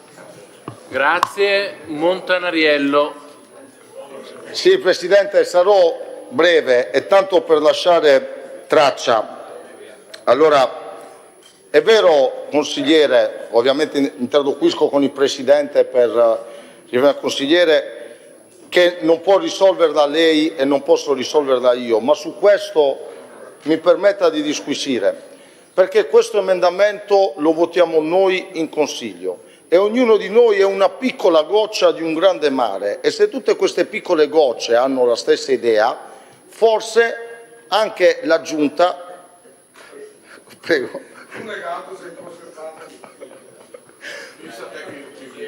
Prosegua, grazie Montanariello. Guardi, no, massimo rispetto per il collega Cunegato, però scherzi a parte,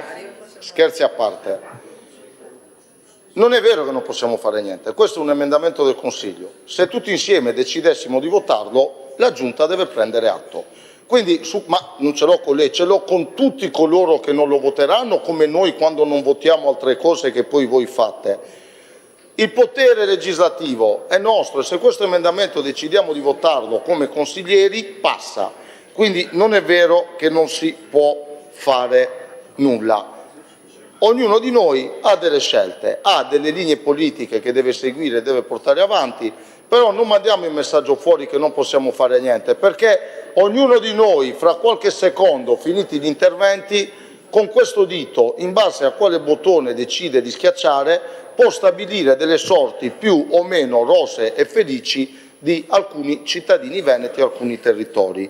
Io schiaccerò per dare i soldi ai comuni del Veneto orientale. Se voi avete altre idee, ditecele e fateli arrivare i soldi, perché se poi quando veniamo qua a settembre avete detto di no a questo e i soldi non sono arrivati, mi toccherà dire che forse, per quanto non condivido alcune parti, almeno il ragionamento del collega Morosin ha un filo logico, per quanto io posso disquisire da alcune parti. Il vostro filo logico, che sapete solo bocciare i soldi a questi comuni, non ho capito qual è. Grazie. Bigon. Grazie Presidente, solo per precisare che davanti ai cittadini io credo che dobbiamo e abbiamo il dovere di dire la verità, e quindi i punti nascita sono stati chiusi a seguito di un accordo Stato-Regione nel 2010, governo Berlusconi, punto.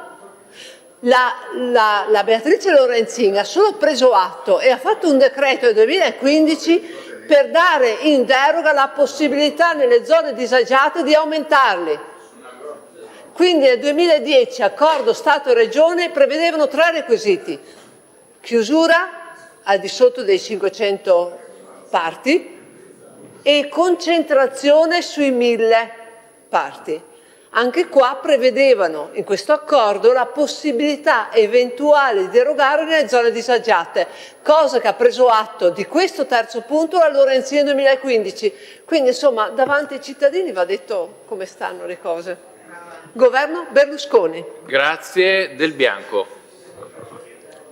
Sì, grazie Presidente. Io non volevo inizialmente intervenire in questo ma il collega Morosin e gli altri mi hanno stimolato. No, e devo dire una cosa, cioè se affrontiamo un tema così, ringrazio il collega Lovat per averlo portato all'attenzione del Consiglio regionale, dobbiamo cercare di affrontarlo anche in maniera abbastanza articolata, dicendo una prima cosa importante: esistono già naturalmente delle risorse importanti che si chiamano Fondo Comuni Confinanti, che sono a disposizione di quei comuni che confinano con le province speciali, e c'è un fondo speciale che si chiama Fondo Letta, che è messo a disposizione esattamente di quei comuni che confinano con il Friuli. Detto questo, siccome peraltro abbiamo l'enorme fortuna, ancora non sappiamo per quando, che però attualmente il Presidente del Fondo dei Comuni Confinanti, che gestisce un fondo comunque importante, che è un fondo da 80 milioni di euro l'anno e che riguarda diverse province, diverse regioni, diverse aree, è un assessore della Giunta regionale del Veneto. Io direi che possiamo cogliere l'occasione per porre davvero qual è la questione che tutti sottolineano e che anche il Presidente dei fondi di comune di confine, quando non era ancora diventato assessore, si era impegnato a porre come centro della questione, e che vale tanto per i fondi di confine quanto, se vogliamo, in parte per i fondi Letta. Andiamo a vedere bene come possono essere utilizzati, al di là dei 5 milioni in più o in meno sugli emendamenti, che era sicuramente un segnale quello del consigliere Lovat, e cioè dire: esistono dei servizi integrativi che posso sviluppare in quei comuni, o io direi ancora meglio nelle aree che ragionano su quei comuni, perché guardate, io vengo da una provincia in cui avere il comune confinante, quello co-confinante e quello di seconda fascia, di terza fascia, ha creato situazioni di oggettiva difficoltà. È vero e va ribadito che il fondo nasce grazie all'impegno di alcuni comuni che, confinanti in realtà non con il Friuli ma con le province di Trento e di Bolzano, sostennero dei referendum importanti per dare dei segnali forti e chiari, e li ho già ricordati, mi ricordo ancora il primo intervento in aula, che chiesero di passare di là, e grazie a quel loro impegno nacquero questi fondi integrativi. Questo bisogna sempre ricordarlo, perché è una questione anche storica. Ripeto, ribadiamo, parliamo di un fondo da 80 milioni di euro l'anno, che non vale chiaramente solo per il Veneto, ma è un fondo comunque importante. Cos'è che recriminano tutti? Che quei fondi possono essere usati solo ed esclusivamente sul conto investimenti.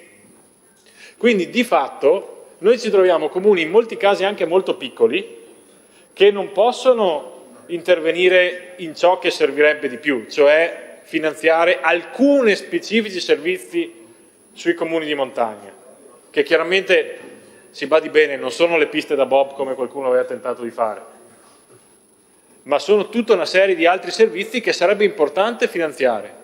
Allora io credo che se ci fosse un auspicio comune di quest'Aula di realizzare, e lo chiedo anche ai capigruppo, insomma comunque ai consiglieri di maggioranza, in prospettiva un impegno comune dell'Aula per dire andiamo a lavorare su queste risorse che già ci sono, anche sfruttando il fatto che in questo momento l'assessore regionale è presidente del Fondo Comuni Confinanti, per chiedere un vero impegno al governo che riveda la normativa sull'utilizzo di quei fondi e di portarli a poter essere utilizzati anche in spese, diciamo, correnti, magari anche evidenziando bene quali tipologie di servizi, in modo che questi non sostituiscono trasferimenti già in essere, perché questo è un rischio che si corre sempre.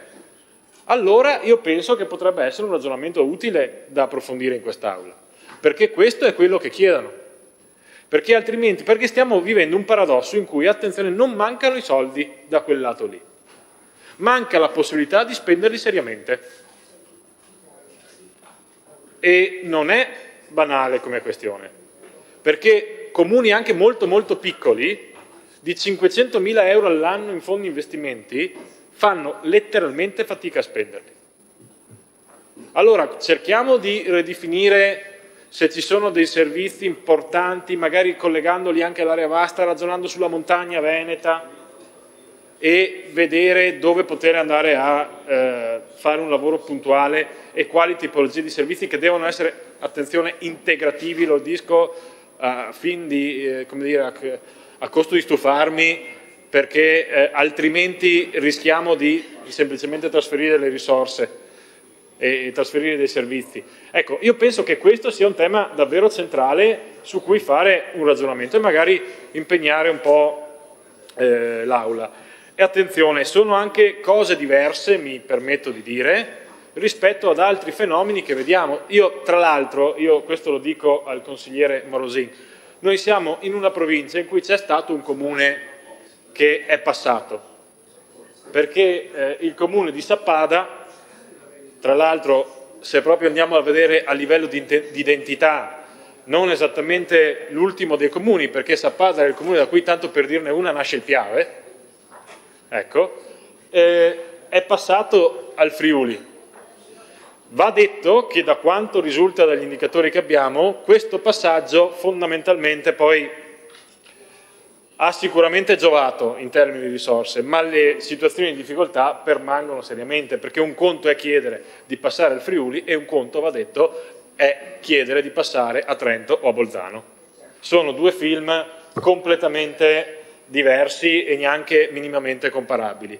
E oggettivamente va detto un'altra cosa: se il nostro modello è quello del Friuli, io spero non volesse dire questo il consigliere Morosin, dobbiamo anche dire che se andiamo a vedere le aree interne della montagna friulana, la situazione della montagna friulana in molti casi è addirittura peggiore di quella della montagna veneta.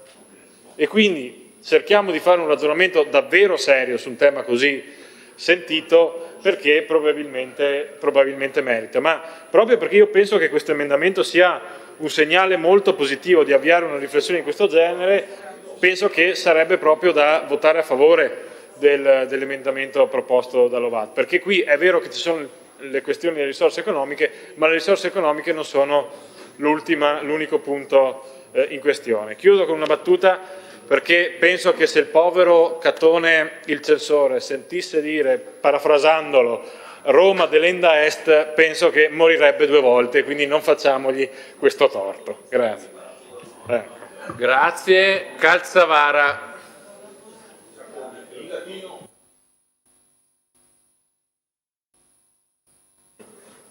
Grazie Presidente.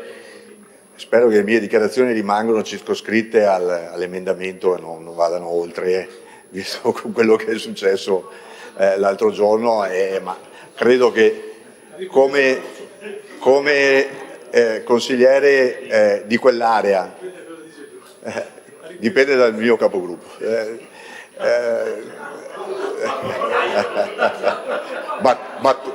Spero che rimanga in una battuta che non venga interpretata come la costituzione di un nuovo gruppo, insomma, rimane nell'ambito della battuta, insomma.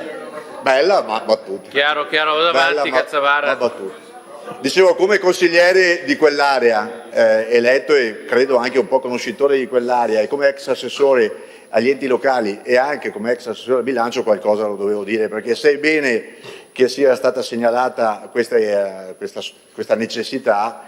La visione che avevamo nel corso della scorsa legislatura è sì che c'era un bisogno, ma non lo si risolve con l'elemosina, lo si risolve cercando di dare delle soluzioni strutturali.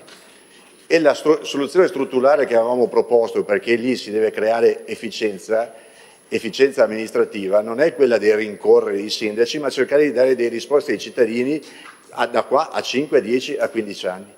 E che non è quella di dare qualche milione per fare una pista ciclabile che forse soddisfa il bisogno e forse fa rieleggere il sindaco di turno, ma è quello di far sì che quei territori abbiano la capacità, aggregandosi, di avere quelle risposte per poi mantenere i cittadini all'interno di quel territorio, dove i servizi rimangono perché siamo un comune dimensionalmente capaci di dare delle risposte. Ecco che allora, secondo me, è bene che sia stato evidenziato questo bisogno, la pensiamo naturalmente in maniera diversa io e il consigliere Lovat, ed è giusto così, e io spero che nel prossimo bilancio si possano trovare quelle risorse per dare degli incentivi ai comuni ad aggregarsi e far sì che effettivamente diano quelle risposte ai loro cittadini che solo mettendosi assieme eviteranno quello che sta succedendo dalle altre parti. Il comune di Laghi, in provincia di Vicenza, che orgogliosamente si ritiene un bellissimo comune, il più piccolo comune della nostra regione, è incapace di spendere i soldi di fondi di confine, perché non ha i tecnici in grado di fare dei progetti. Allora, ma dico Laghi, ma...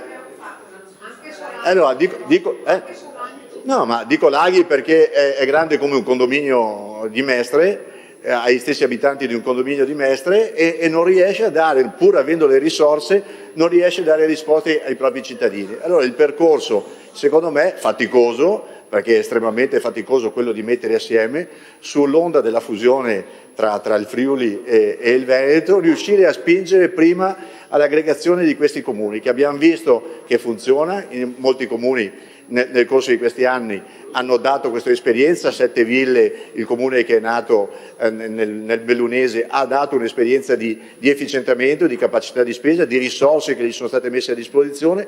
È un percorso difficoltoso, ma credo che noi che abbiamo anche l'ambizione di traguardare oltre quelle che sono le scadenze dei consigli comunali e di cercare di creare le migliori condizioni per l'efficienza dei nostri comuni, dobbiamo spingere sempre di più attraverso lo strumento della fusione e le risorse che una regione come la nostra deve trovare e dare modo di dare quel tipo di risposte. Grazie, a questo punto chiusa la discussione, andiamo al voto sull'emendamento, apriamo il voto.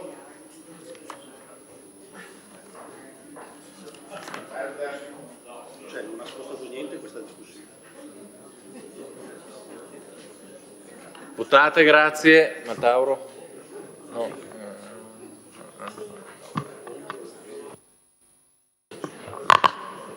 Grazie, chiusa la votazione. 24 contrari, 14 favorevoli, 0 astenuti, è bocciato l'emendamento. Passiamo alla missione 10, trasporti, diritto alla mobilità, 38 Dalla Pozza. Prego.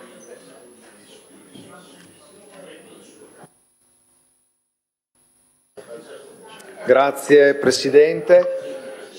L'emendamento che viene presentato, del valore di 5 milioni di euro, è finalizzato a finanziare gli abbonamenti del TPL per gli studenti under 18 appartenenti a nuclei familiari a basso ISEE attraverso l'applicazione dell'avanzo di amministrazione. Sappiamo che è una misura che, qualora applicata nella stessa modalità che altre regioni hanno, segnatamente Campania ed Emilia Romagna, ma anche altre città come Roma Capitale, come il Piemonte stesso con Torino, hanno, avrebbe un valore ben diverso, che è lo stesso che avevamo già indicato quando abbiamo presentato l'emendamento al bilancio di previsione 2026. In questo caso qui la misura è ristretta alle famiglie e agli studenti under 18 con ISEE basso.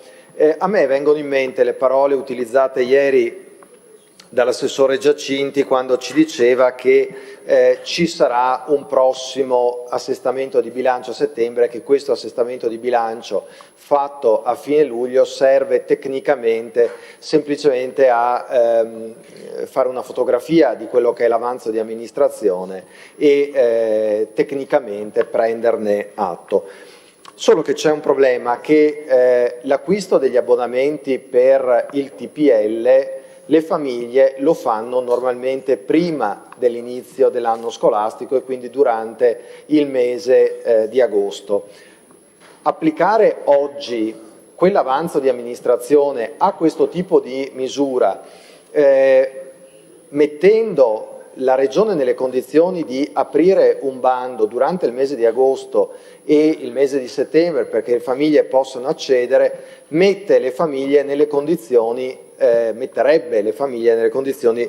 di poter avere un minore esborso per il trasporto. Ricordo che le spese di mobilità sono la seconda voce di spesa per le famiglie dopo la spesa alimentare. In questi giorni lo vediamo soprattutto per quanto riguarda i carburanti, ma non abbiamo una questione diversa rispetto al trasporto pubblico. Famiglie che hanno 2 o 3 figli che vanno a scuola con il trasporto pubblico, in particolare per quelle che sono nelle aree interne, magari nelle tratte urbane è più semplice rimediare in qualche altro modo, si fa un unico giro con l'auto o si mandano i figli a scuola in bicicletta, ma per chi invece utilizza in particolare il trasporto extraurbano, per chi arriva da zone disagiate come possono essere appunto aree interne, zone montane, zone collinari eccetera, quella del trasporto pubblico spesso rimane l'unica modalità di mobilità, e mobilità significa libertà,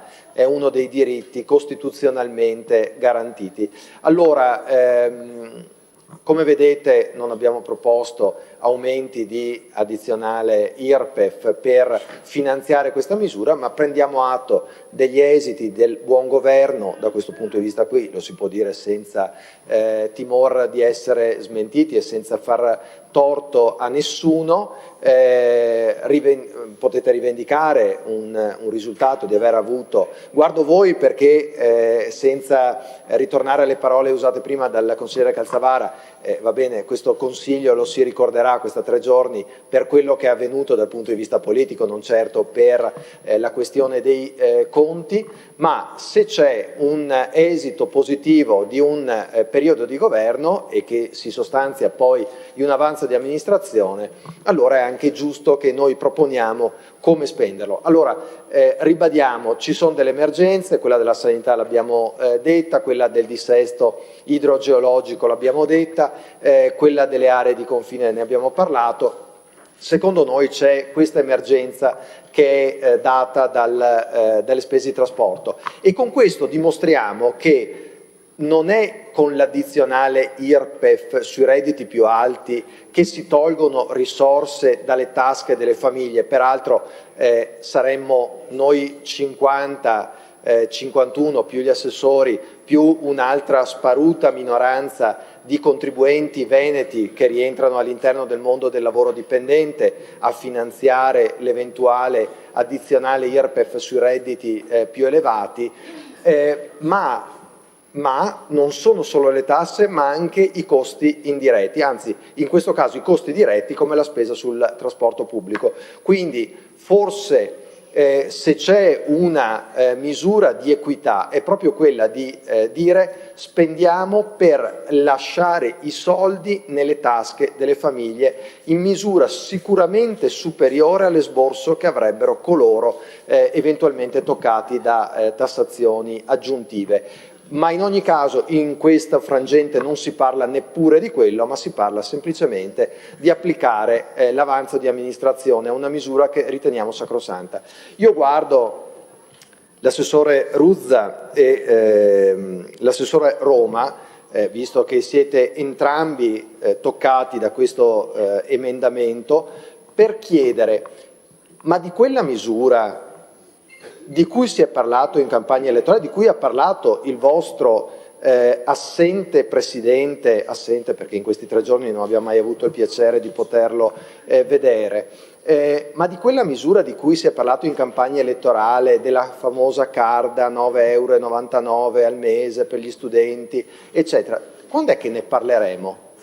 Quando è che metterete a terra €1 per quella misura? Perché altrimenti, lo diceva bene il consigliere Cunegato all'inizio del dibattito, noi moriamo di annuncite, e cioè nel 2028 ci sarà il biglietto unico. Io vorrei pensare che nel 2029, nell'anno prima delle elezioni, forse riparleremo invece della card trasporti per gli studenti, in modo tale, però dovrete dimostrarci da dove poi arriveranno le risorse. E guardo anche alle sue spalle l'assessore Venturini, perché questa misura qui è anche una misura che tocca la questione ambientale, perché meno studenti in giro sulle auto dei genitori e più studenti sui mezzi di trasporto pubblico collettivi vuol dire anche minor incidenza dell'inquinamento atmosferico e del traffico all'interno delle nostre città, e anche questo è un costo indiretto, perché ogni anno per l'inquinamento atmosferico, e la nostra regione sfortunatamente è una di quelle maggiormente colpite da questo problema, tanto da essere sotto procedura di infrazione, di inquinamento atmosferico purtroppo si muore, ci sono patologie che vengono curate dai nostri ospedali, quindi con ulteriori costi a carico della sanità. Quindi tutto questo per dire che riterremmo opportuno che ci fosse una presa di posizione da parte della maggioranza che portasse all'approvazione di questo emendamento, che è un emendamento che ha finalità sociali, ambientali e trasportistiche, e dà sostegno anche alle nostre aziende di trasporto pubblico che hanno bisogno di aver utenti per ritornare a quei livelli pre-Covid che mettono in condizione le aziende del TPL di avere anche i conti in ordine. Grazie. Grazie a lei. Passerei all'apertura del voto sull'emendamento. Apriamo il voto. Si vota.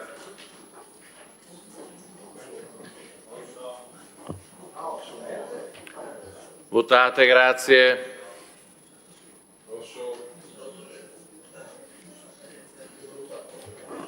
Chiusa la votazione. 27 contrari, 13 favorevoli, 0 astenuti. L'emendamento è bocciato. Prossimo emendamento, sempre sulla missione 10, numero 2, Szumski. Prego, Lovat. Grazie Presidente, rapidissimamente. Allora, le espressioni della pietà popolare fanno spesso riferimento al territorio. Nella zona dell'accesso a Valdobbiadene, quindi nella zona nota per il Prosecco, una delle espressioni tipiche di stanchezza o di speranza è «O signor Davidor». Ecco, questa espressione ultimamente, no? Questa espressione ultimamente sta venendo usata quando si attraversa il ponte. Ecco, io nello spirito che ho detto stamattina, quello di porre all'attenzione di tutti i problemi sul territorio concreti, dico che è importante pensare di intervenire al più presto su questa struttura. Sono sicuro che già il problema sia conosciuto dalla Giunta. Il ponte di Vidor, che è una delle vie obbligate d'accesso a quella zona, necessita di interventi urgenti. Noi qui chiediamo una cifra di 5 milioni di euro, che è solo un inizio, ma è ancora lo scopo di porre all'attenzione questa caratteristica. Non vorremmo mai che un domani si verificasse un caso simile, analogo a quello del ponte Morandi, perché l'inerzia porti a non intervenire al più presto. Dal territorio, da tanta gente, mi è capitato anche personalmente, io che lì ci vado per attività varie. Io sono sempre palleggiato tra Vicenza e il Feltrino, quella è una zona che attraverso magari venendo qui a Venezia adesso da lassù, però devo dirvi tante persone mi hanno detto per piacere in regione fate sapere che qui la situazione è urgente, per cui ve lo dico, è un ponte sul Piave, è un ponte che è?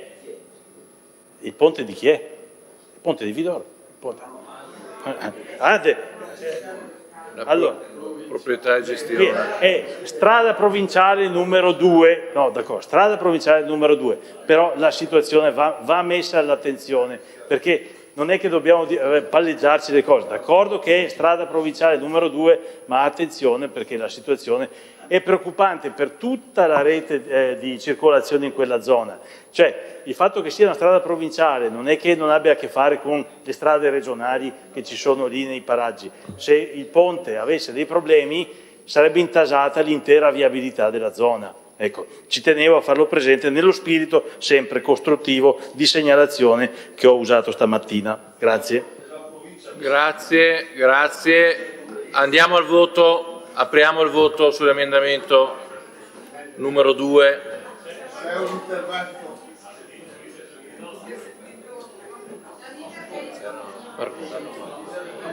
No, a me va benissimo, poi non venitemi a dire ho la barca, devo andare via stasera a oltranza, l'abbiamo comunicato.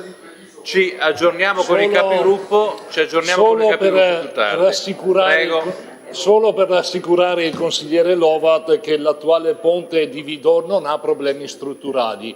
I problemi che insistono in quella viabilità sono altri ed è per questo che la Regione in qualche modo potrebbe concorrere a realizzare quella che qualche tempo fa era viabilità aggiuntiva rispetto alla pedemontana veneta, che ha dato inizio a degli studi di viabilità alternativa. Grazie.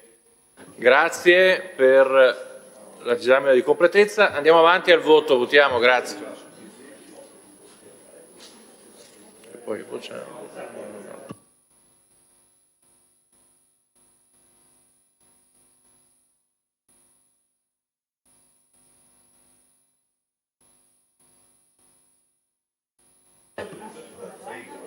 Votate, grazie. Chiusa la votazione.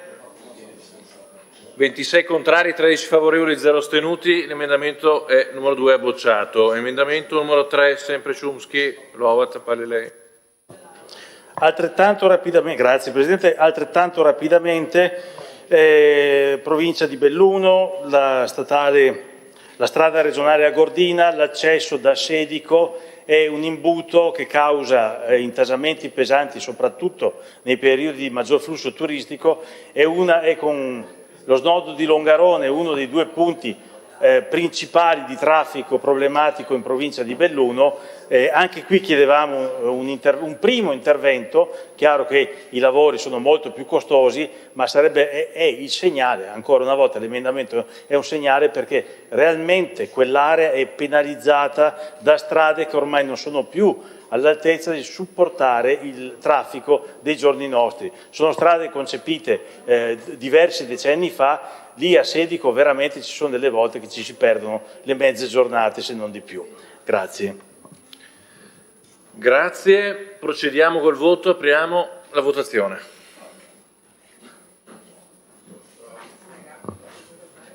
Votate.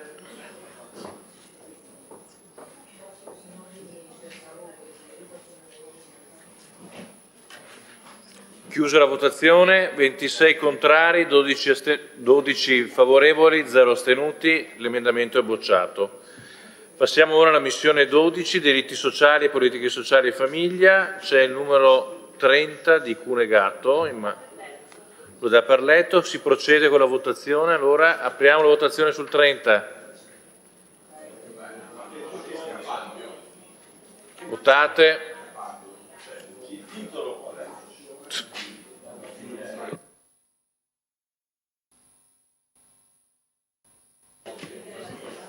Chiusa la votazione,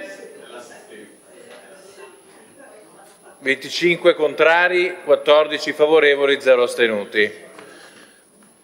È bocciato l'emendamento numero 30 di Cunegato. 24, emendamento Luisetto, sempre sulla stessa missione. Avanti, prego. Stessa missione, oggetto diverso. Stamattina ne ho già parlato, sottolineo solo che 40 centesimi a cittadino per far partire e costruire gli ambiti territoriali sociali non sono una cifra degna di questa Regione e questo emendamento va nella direzione di riconoscere dignità ad una legge sottofinanziata che fa partire una vera e propria riorganizzazione dei servizi. C'è bisogno di gambe, c'è bisogno di dare fiato a questa riorganizzazione e non lo si fa con 40 centesimi a cittadino. Questi 3 milioni erano un segnale davvero importante che ritenevamo necessario cogliere.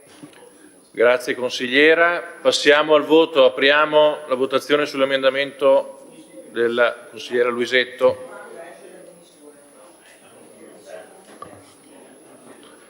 Votate, grazie.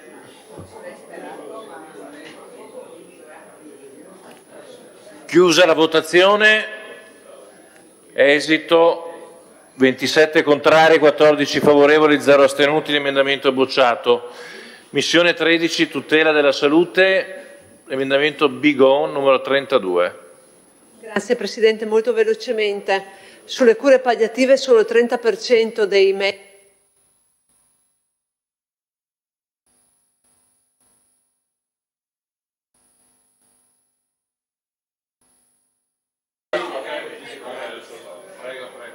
Grazie Presidente.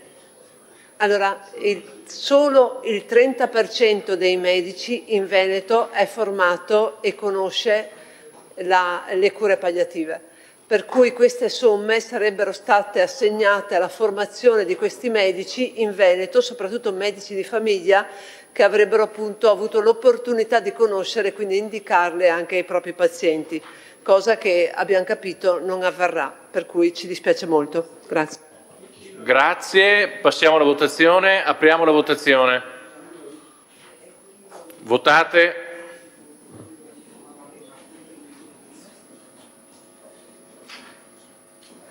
Votate, grazie. Chiusa la votazione. Esito 29 contrari, 14 favorevoli, 0 astenuti, l'emendamento è bocciato. Prossimo 31 Manildo. Presenta Luisetto. Prego, a lei. Anche questo velocemente perché oggetto dell'intervento di questa mattina. Durante il bilancio di previsione avete tagliato il fondo di rotazione per le case di riposo. È uno degli elementi che permetterebbero una sistemazione, una riorganizzazione e anche di far fronte ai costi crescenti che le case di riposo si trovano a dover gestire, per esempio quelli energetici con una riqualificazione di questo tipo. Noi crediamo che rimpinguare quel fondo sia il minimo sindacale che si può fare per dare un segnale ad un settore che continua a chiedere aiuto e che accoglie le persone più fragili del nostro territorio. Grazie consigliera. Procediamo con la votazione, apriamo la votazione.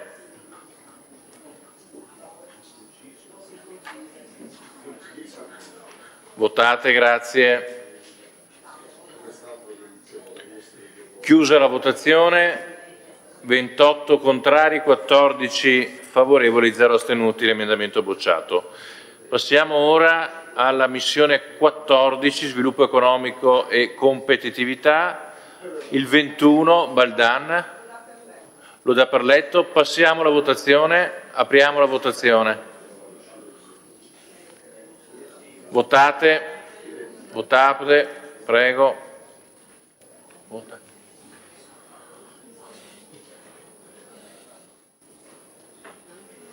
Chiusa la votazione. 27 contrari, 14 favorevoli, 0 astenuti. L'emendamento è bocciato. Prossimo, missione 16, agricoltura, politiche agroalimentari e pesca, Montanarello 26. Prego, a lei la parola. Grazie Presidente, siamo tutti quanti ormai ben informati, lo abbiamo visto anche perché li abbiamo incontrati in capitaneria, in prefettura, in giunta, in consiglio della crisi del lupino di mare. È una crisi che non è momentanea, è una crisi strutturale che si protrae nel tempo. Sono riuscito ad arrivare un po' di risorse grazie a un'intesa trovata in sede di bilancio con il collega Morosin e successivamente con una serie di discussioni e giustificazioni della bontà dell'emendamento che avevo presentato e che è stato sottoscritto e abbiamo fortemente portato avanti nel duo Montanarello-Morosin, WM, siamo riusciti ad arrivare a 400.000 euro, che dopo è stato fatto un bando e che in questi giorni si è chiuso.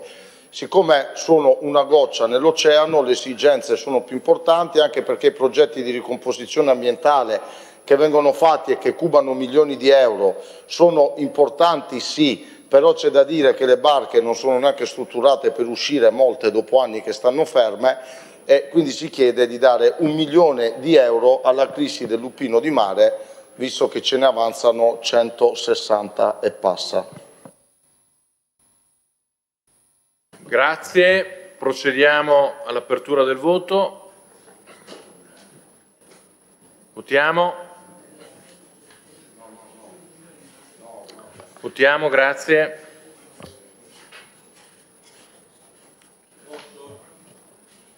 Votiamo. Chiusa la votazione. 26 contrari, 15 favorevoli, 0 astenuti. L'emendamento è bocciato. Passiamo ora alla missione 17, energia e diversificazione delle fonti energetiche, Cendron, l'emendamento 37. Presenta Rocco, prego Rocco. Sì, anch'io velocemente. È stato citato una categoria che non fa le ferie, che è sempre a disposizione. C'è un'altra categoria, oltre ai lavoratori chiaramente dei settori a rilevanza sociale, che non fa ferie, che non ha sabati e domeniche, che spesso insomma è anche l'ultima a pagarsi, ed è quella degli imprenditori. Con l'emendamento che noi abbiamo presentato stiamo cercando di intervenire, perché è vero che a volte la prudenza è solamente la saggezza più stagnante, però è anche vero che se la prudenza è troppo stagnante non è saggezza ma è incapacità di agire. E credo che sia necessario agire, perché oggi abbiamo un tema che è quello dei costi dell'energia, che di sicuro non aspetterà settembre. E abbiamo visto che giorno dopo giorno, con l'aumento dei costi del carburante, l'aumento dei costi per alimentare le nostre imprese, noi abbiamo un problema di competitività. Mediamente, dati Confartigianato, dati Confindustria, le imprese venete pagano l'energia il 30% in più dei propri competitor spagnoli e francesi. Sono paesi che hanno un mix energetico, nucleare e rinnovabili.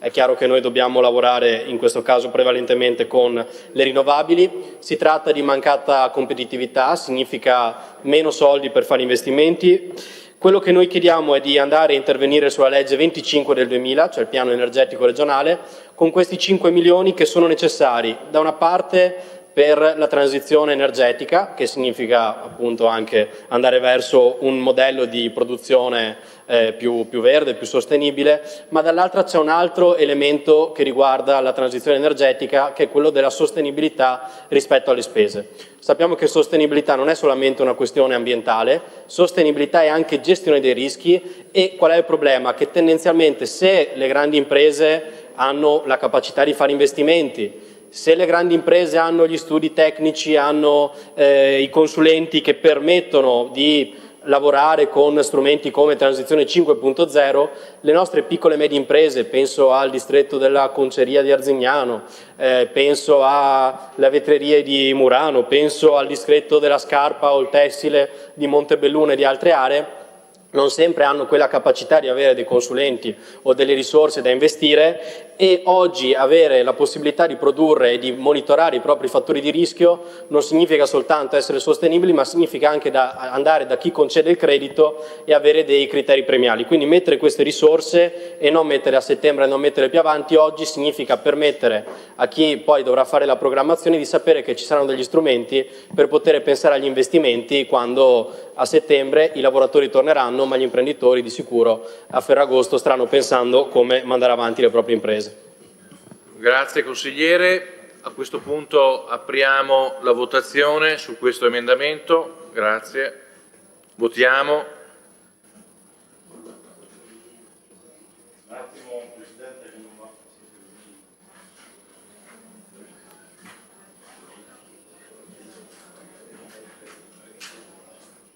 Posto?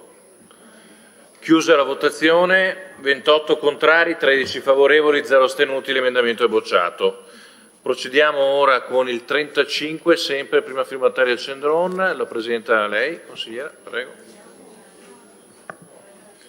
Sì, Presidente, colleghi, con questo emendamento proponiamo di destinare 4 milioni e mezzo di euro dell'avanzo libero a una misura concreta, equa e immediatamente cantierabile. Il cosiddetto bonus fotovoltaico per tutti i 181 comuni del Veneto con meno di 3.000 abitanti. La misura è semplice perché è un contributo a fondo perduto di 25.000 euro per ciascun comune, destinato all'installazione di impianti fotovoltaici fino a 20 kW sugli edifici pubblici. Ma perché questa scelta? Per 3 motivi fondamentali. Il primo, perché l'autonomia energetica è il presupposto di un'autonomia reale. È inutile parlare di autonomia nei nostri comuni se non hanno autonomia finanziaria e quindi oggi il peso delle bollette degli edifici pubblici è una tassa impropria che soffoca i piccoli comuni e sottrae risorse a quelli che sono asili, sociale, manutenzioni. E quindi portare il fotovoltaico sui tetti delle scuole, sui municipi, significa dare ai sindaci sovranità energetica ed economica. Avanti, avanti, consigliere. C'è poi da considerare quello che è un uso intelligente dell'avanzo a zero burocrazia, perché stiamo usando l'avanzo libero esattamente per ciò per cui è nato. È un investimento una tantum in conto pro capite, senza creare nuova spesa corrente. E inoltre la soglia dei 20 kW garantisce l'accesso alle procedure di edilizia libera. I piccoli comuni hanno zero burocrazia, nessun costo di progettazione sprecato e cantieri pronti a partire domani mattina. Ed è soprattutto da considerare il fatto che sia un moltiplicatore economico straordinario. Non è un sussidio a pioggia, ma è un investimento ad alto rendimento pubblico, perché un impianto a 20 kW fa risparmiare a ogni piccolo comune circa 6.000 euro all'anno per ogni bolletta. Significa che oltre 1 milione di euro all'anno di spesa corrente liberata per il sistema dei piccoli comuni, che in 15 anni, pensate, diventano 16 milioni di risparmi complessivi e quindi ogni euro investito oggi dalla Regione ne genera 4 di risparmio per i nostri municipi nei prossimi anni. Con questa proposta possiamo trasformare la cosiddetta transizione ecologica in un polmone finanziario per i nostri territori. Ecco, questo è un modo per dare gambe in maniera concreta all'autonomia e sostenere i sindaci con un'azione equa e immediata. Grazie consigliera. A questo punto aprirei la votazione sull'emendamento. Si vota, grazie. Prego. Avanti. Votate. È votato?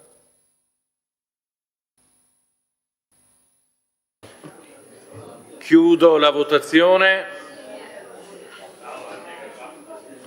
28 contrari, 11 favorevoli, 0 astenuti. L'emendamento è bocciato. Sempre emendamento Baldan, numero 19. C'è qualcuno che lo presenta? Diamo per letto, quindi procediamo con la votazione sul 19. Votate. Emendamento 19, Baldan.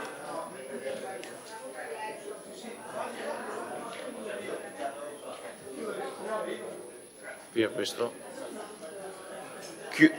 Votate, grazie. Chiusa la votazione. Contrari 25, favorevoli 11, astenuti 0. L'emendamento è bocciato. Torniamo ora alla missione 1, Servizi istituzionali generali di gestione, il numero 5, Rocco.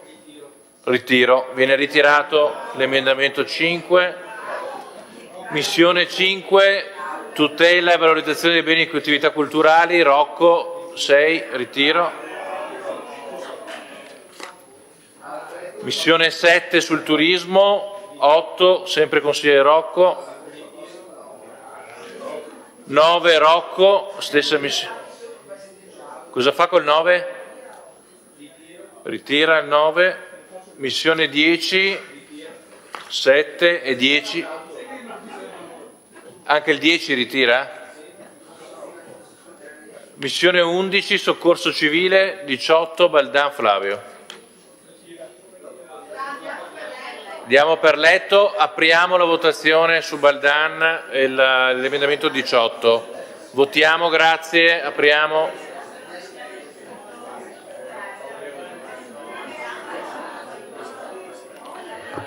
Votiamo, silenzio, grazie, concentrati. Chiusa la votazione. 27 contrari, 12 favorevoli, 0 astenuti. L'emendamento Baldan 18 è bocciato. Passiamo alla missione 12 sui diritti sociali e le politiche sociali e famiglia. Il 15, consigliere Rocco. Va bene, ritirato il 15. L'11. Ritira l'11. Emendamento 13, sempre Rocco. Ritirato. 12 Rocco. Ritira. 14 Rocco. Missione 15, politiche per il lavoro e formazione professionale. L'emendamento 16 Rocco. Ritirato anche il 16. Missione 16 agricoltura Rocco, numero 4. Missione 17 energia e fonti energetiche Rocco 17.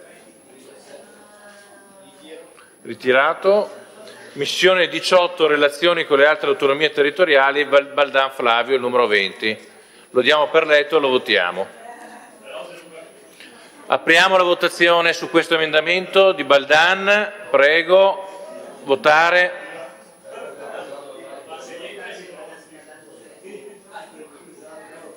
Votate, grazie.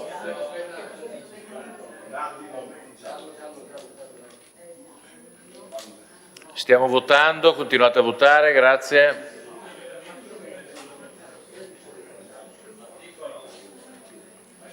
Chiusa la votazione, 28 contrari, 9 astenuti, 4 favorevoli, l'emendamento è bocciato. Passiamo ora alla votazione dell'articolo 4 così come emendato, cioè in realtà gli emendamenti non sono passati, quindi rimane quello originario. Apriamo la votazione sull'articolo 4, grazie, votiamo. Favorevole a me. Votate.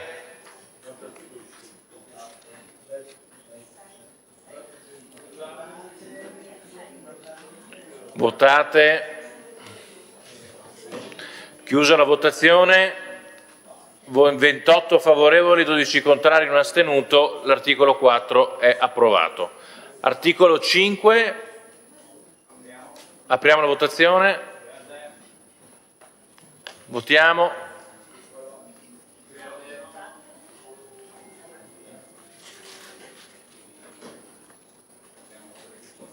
Chiusa la votazione, 28 favorevoli, 12 contrari, 1 astenuto, è approvato l'articolo 5. Articolo 6, apriamo la votazione.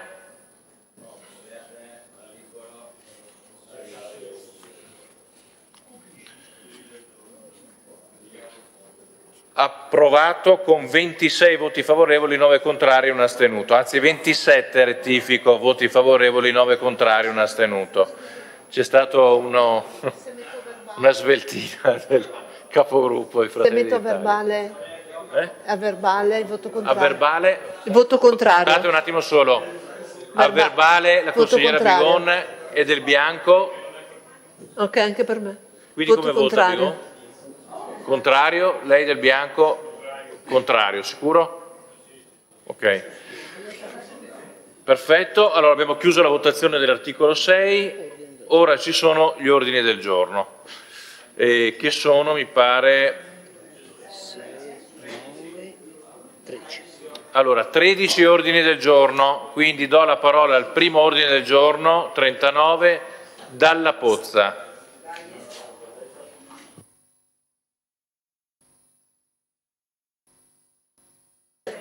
Grazie Presidente.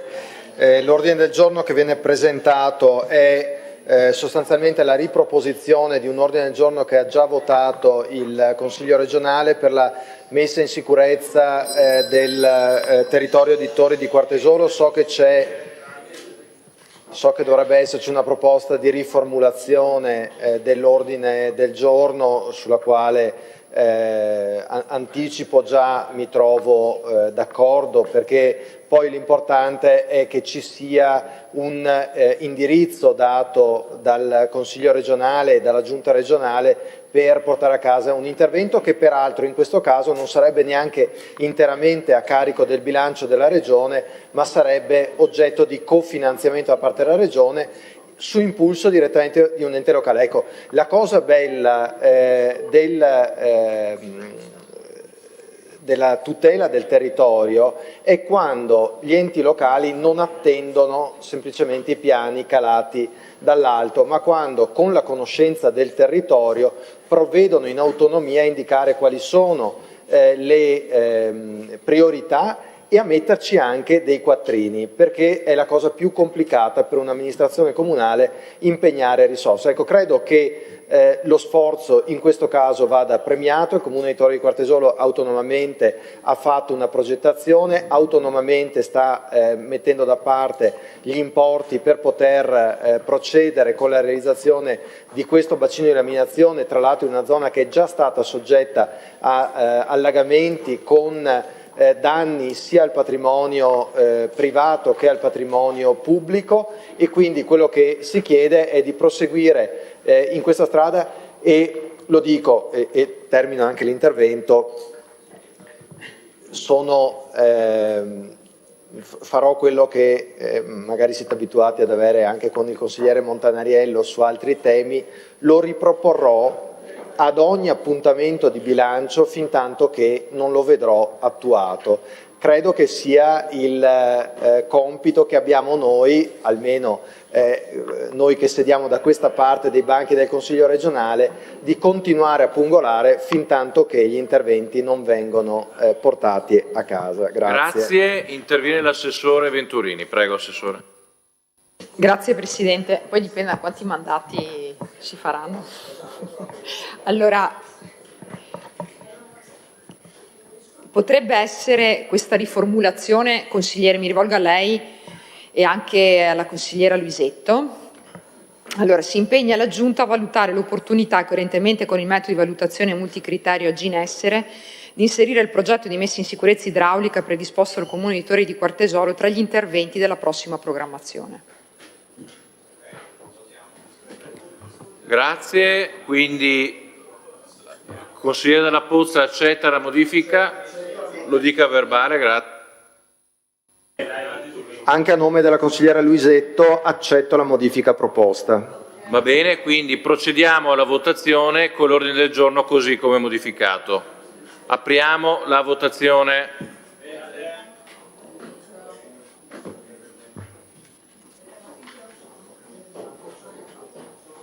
Votate, grazie. Chiusa la votazione. 40 favorevoli, 0 contrari, 0 astenuti. L'ordine del giorno passa così come modificato. Ordine del giorno 40 Dalla Pozza. Se qualcosa vuole darlo per letto, noi non ci vergogniamo. No. Lei fa bene, Presidente, a provarci, ma non lo do per letto.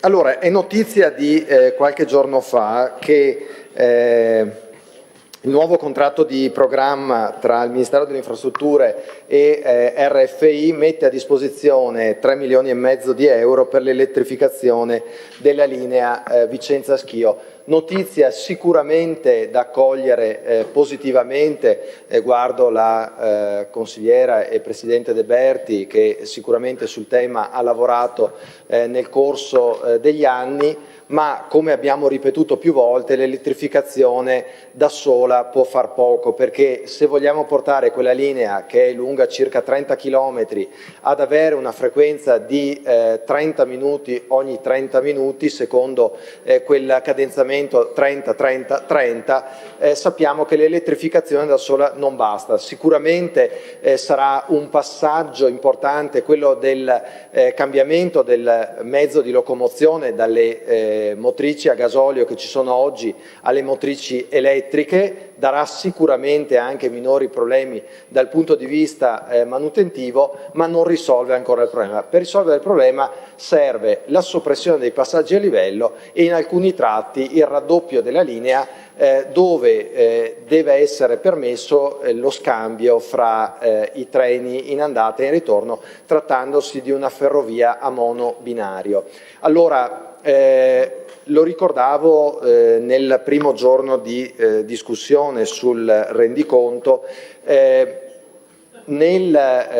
intorno al 2017, anzi nel 2017, cioè 9 anni fa, se non ricordo male era il 26 luglio, firmai da assessore alla mobilità e trasporto del Comune di Vicenza con l'ingegner De Carlo di RFI, responsabile del programma di soppressione dei passaggi a livello, un accordo per la progettazione della soppressione del passaggio a livello di Anconetta, che è uno dei più complicati essendo sulla Postumia ed essendo in territorio del Comune di Vicenza, ma sulla Vicenza Schio, se non ricordo male, ce ne sono 19 di passaggi a livello da sopprimere.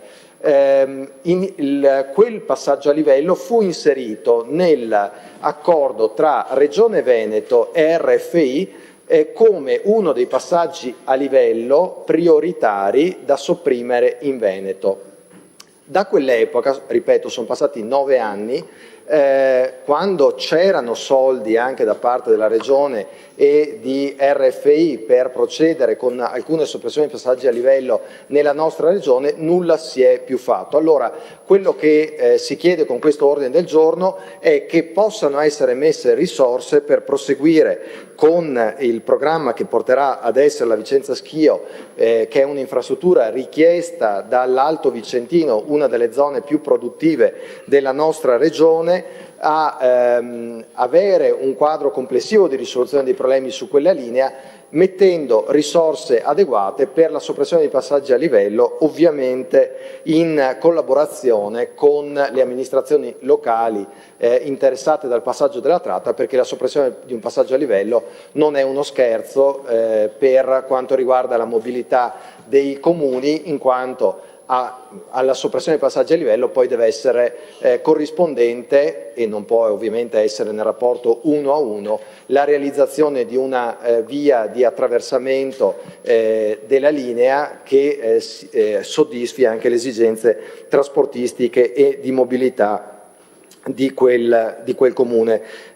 Quindi mi sembrerebbe, so che poi c'è un altro ordine del giorno sullo stesso argomento, ma mi sembrerebbe quantomeno strano trovare un'opposizione su un ordine del giorno che chiede di trovare risorse adeguate per compartecipare alla risoluzione del problema legato ai passaggi a livello sulla Vicenza Schio. È una, credo, mano che si dà alla Giunta regionale per spingere su questo argomento, e auspico non solo da parte dei consiglieri provenienti dal Vicentino ma anche dagli altri territori un voto favorevole sull'ordine del giorno. Grazie consigliere Dalla Pozza. Andrei al voto allora. Apriamo la votazione sull'ordine del giorno.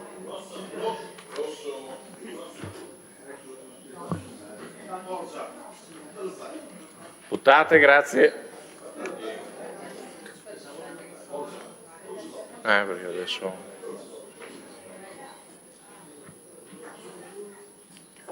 Chiusa la votazione, 28 contrari, 14 favorevoli, 0 astenuti. L'ordine del giorno è respinto.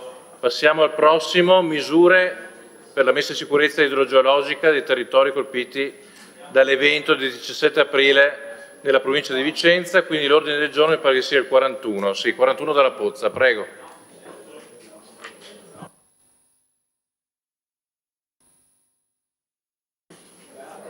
Anche su questo mi pare che ci sia una proposta di riformulazione da parte della Giunta fa riferimento agli eventi atmosferici del 17 aprile 2025 e 17-18 aprile 2025 nella zona della Valle dell'Agno, dove ci furono 2 morti e danni per circa 40 milioni di euro. Quello che chiede l'ordine del giorno è di destinare adeguate risorse economiche alla messa in sicurezza idrogeologica dei territori colpiti da quell'evento atmosferico. Allora, mi permetto, Assessore Venturini, io capisco che è in corso in questo momento qui un'interlocuzione con lo Stato. Quello che tutti auspichiamo è che lo Stato ci metta le risorse.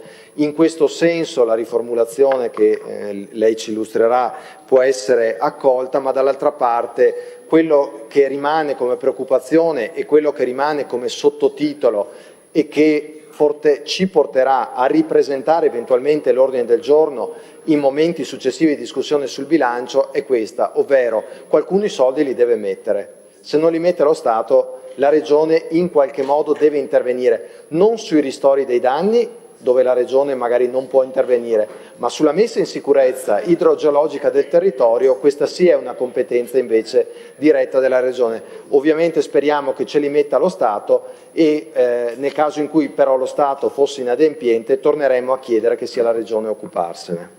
Grazie, la parola all'assessore. Prego, Assessore Venturini. Grazie Presidente. Allora, il tipo di riformulazione che si propone, sempre con riferimento all'impegno della Giunta, è a sollecitare il Governo a dare seguito allo stanziamento per le opere inserite nel piano degli interventi urgenti e già segnalate dal Commissario delegato per gli eccezionali eventi meteorologici del 17 e 18 aprile 2025. Chiedo al consigliere Dalla Pozza se accetta la modifica. Accetto la modifica anche a nome della consigliera Luisetto. Grazie. Apriamo la votazione sull'ordine del giorno.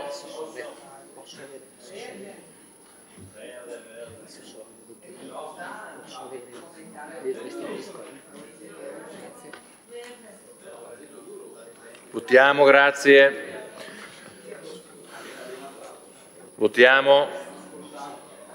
Chiusa la votazione. 42 favorevoli, 0 contrari, 0 astenuti. L'ordine del giorno è approvato.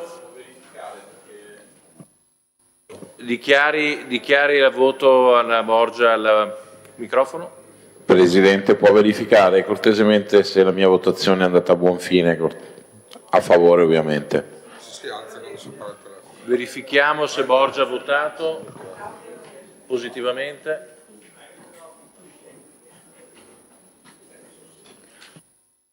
È andata a buon fine, grazie, quindi è approvato l'ordine del giorno. 42 Dalla Pozza, misure per l'introduzione e il potenziamento del trasporto pubblico gratuito in favore dei giovani della Regione Veneto. Prego. Il testo sostanzialmente ricalca quello che è l'espressione anche di un emendamento precedente. Quello che chiediamo è di individuare e destinare adeguate risorse finanziarie finalizzate all'introduzione e al potenziamento di misure di trasporto pubblico gratuito fortemente agevolato in favore dei giovani della Regione Veneto. Anche questa dichiarazione di intenti, crediamo nel trasporto pubblico, crediamo nel valore di ciò che la Regione può fare a favore delle famiglie e dei giovani. Quando si parla di allontanamento dei giovani dalla nostra Regione, non necessariamente verso altri Stati ma anche verso altre regioni, è perché magari forme di incentivazione al trasporto pubblico in altre regioni ci sono già, mentre nella nostra mancano. Grazie. Grazie, procediamo col voto.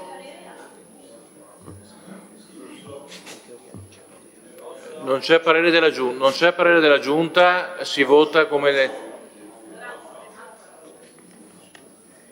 Stiamo già votando, consigliera.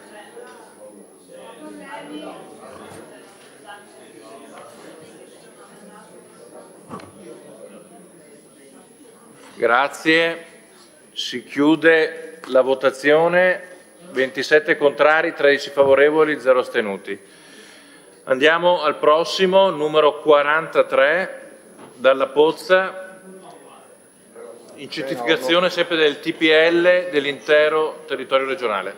Prego. Ecco, quest'ordine del giorno invece, grazie Presidente, quest'ordine del giorno invece non è finalizzato alle sole agevolazioni a favore della popolazione studentesca, ma più in generale mira al sostegno al trasporto pubblico. Allora dovremmo impegnare forse tutte le risorse dell'avanzo di amministrazione se volessimo fare un piano di sviluppo del trasporto pubblico locale degno di questo nome. Purtroppo le risorse del Fondo Nazionale Trasporti sono in calo ormai da anni, quello che dichiara Astra, quindi non noi, è un fabbisogno di circa 800 milioni di euro mancanti dal Fondo Nazionale Trasporti, a cui si aggiungono le risorse che sarebbero necessarie per il nuovo contratto collettivo nazionale di lavoro dei ferrotranvieri, che ha avuto un impatto molto forte sulle aziende di trasporto pubblico.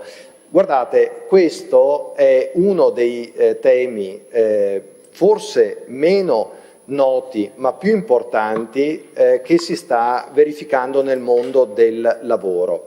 Noi abbiamo fatto, è stata votata una delibera per dare maggiori opportunità nel cercar casa a coloro che operano nel comparto sanitario e sociale.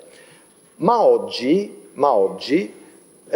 un'altra emergenza è quella di coloro che lavorano nell'ambito del trasporto pubblico e privato, perché oggi il problema numero uno è la carenza di autisti. Carenza di autisti non vuol dire soltanto carenza di autisti per il trasporto pubblico, ma vuol dire carenza di autisti anche per coloro, ad esempio, che raccolgono i rifiuti.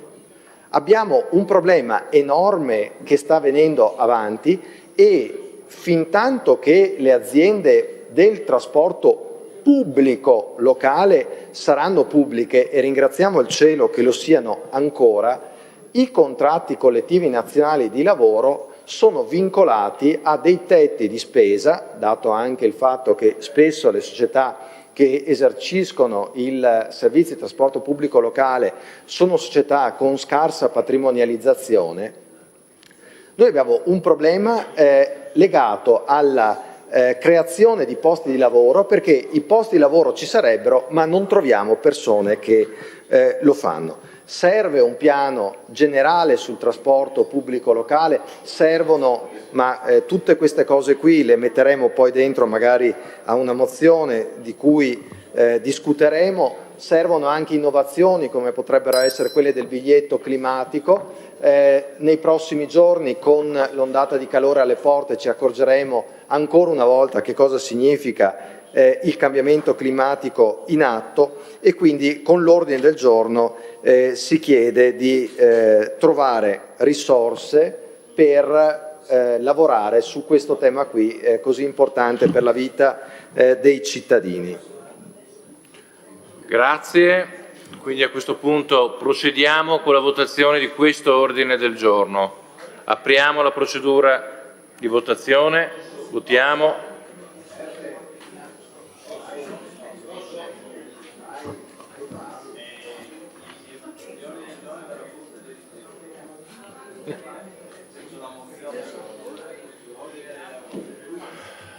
Chiusa la votazione. 30 contrari, 14 favorevoli, 0 astenuti. L'ordine del giorno è bocciato. Passiamo all'ordine del giorno 44, Luisetto. Grazie. Grazie Presidente. L'ordine del giorno è stato riformulato e troverà in questo senso l'ok della Giunta. Riguarda un tema di cui abbiamo parlato in questi giorni, e cioè quello degli ambiti territoriali sociali, ed è così riformulato.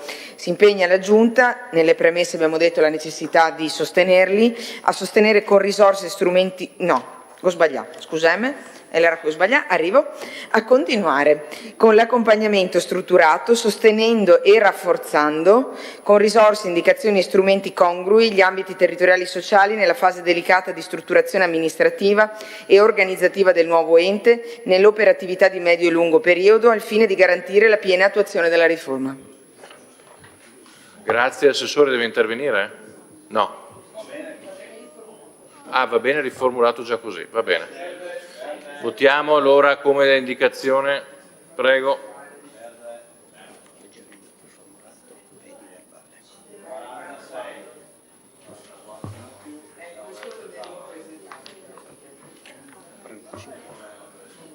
Chiusa la votazione, approvato con 40 favorevoli, 0 contrari, 0 astenuti. L'ordine del giorno 44. Passiamo all'ordine del giorno 45. Cosa? Vabbè, volete? A verbale. No, chieda la parola, grazie.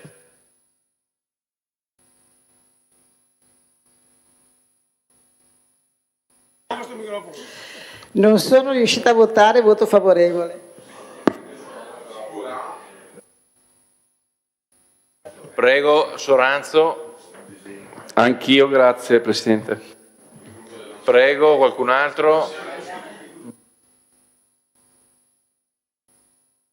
Posso? Presidente, anch'io non sono riuscito a votare, che venga messo a verbale il mio voto favorevole. Va bene, allora abbiamo aggiunto altri 3 voti a favore, quindi erano 43. Prossimo ordine del giorno, sempre Luisetto, prego.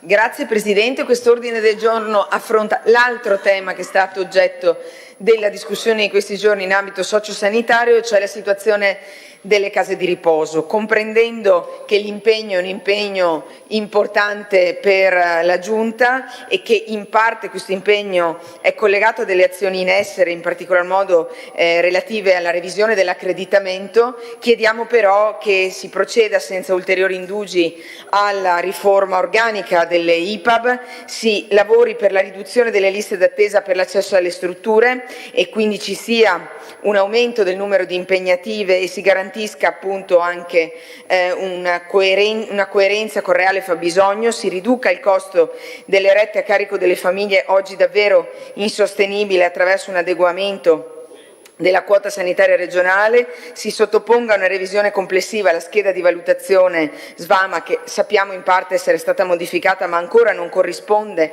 alla modalità e al come oggi si invecchia e in modo tale che si mettano al centro di standard qualitativi i bisogni dei cittadini e la dignità delle operatrici e degli operatori. Bene, parere della Giunta sul punto? Grazie Presidente, il parere è contrario perché nel punto 2 e nel punto 3 c'è una parte economica importante su cui si rileverà nel prossimo intervento dal punto di vista economico.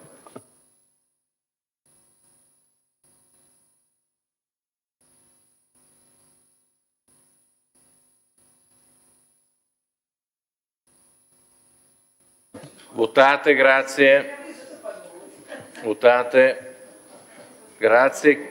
Chiudo la votazione, 29 contrari, 13 favorevoli, 0 astenuti, l'ordine del giorno è bocciato. E ordine del giorno 46, Dalla Pozza. Ritirato. Viene ritirato.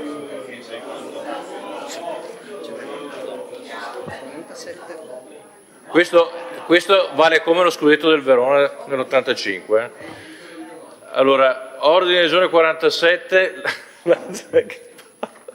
che pausa.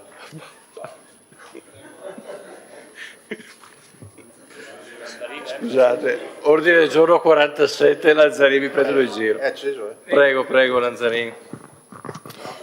Sì, grazie Presidente. Questo ordine del giorno vuole ritornare sul discorso relativo alle RSA e quindi alle strutture per anziani. Ne abbiamo parlato lungamente durante questo rendiconto e questo assestamento, si è parlato del fondo di rotazione e quindi anche della necessità di rifinanziare il fondo di rotazione, come è stato detto negli interventi precedenti. Anch'io mi auguro insomma, che questo trovi spazio in futuro. In questo momento però noi chiediamo alla Giunta di farsi carico di un'interlocuzione con il Governo per far sì che qualora ci fossero delle risorse non spese legate al PNRR fossero destinate per le RSA, le case di riposo. Sappiamo che il PNRR, la missione 5 e la missione 6 non ha previsto nulla legato alle risorse per anziani, è stata una grande dimenticanza da parte del livello nazionale,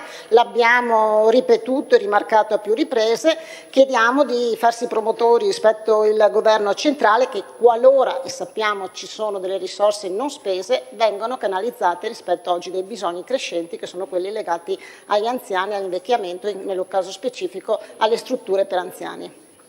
Grazie, si passa al voto.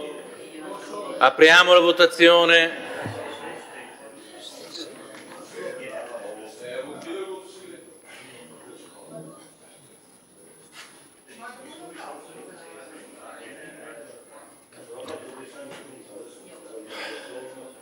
Chiudo la votazione.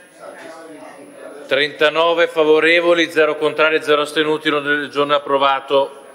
Ordine del giorno 48, Rocco. Allora, velocissimi, questo è un ordine del giorno che ho ritirato, cioè un ordine del giorno che ho formulato in seguito al ritiro di un emendamento che riguarda le quote di compartecipazione a carico delle famiglie in caso di ricovero in comunità alloggio per persone con disabilità grave. Ieri abbiamo a volte, tra virgolette, anche un po' ironizzato sul tema del sociale. Io condivido che a volte ci sia un po' di retorica attorno a questa parola, quando però c'è una disabilità grave in casa di retorica ce n'è ben poca. È una situazione che in tanti conoscono, che in tanti abbiamo toccato con mano. L'ordine del giorno sostanzialmente chiede di cercare di dare un sostegno a queste famiglie, considerando che la normativa nel tempo è cambiata, che sono cambiate le quote di compartecipazione. La riformulazione dell'ordine del giorno accoglie sostanzialmente il lavoro che già la Giunta sta facendo, che se non sbaglio si è sostanziato ieri con una delibera, e quindi la formulazione passa da impegna la Giunta a continuare nell'individuazione di queste risorse che veramente possono fare la differenza per famiglie e utenti e gestori delle strutture.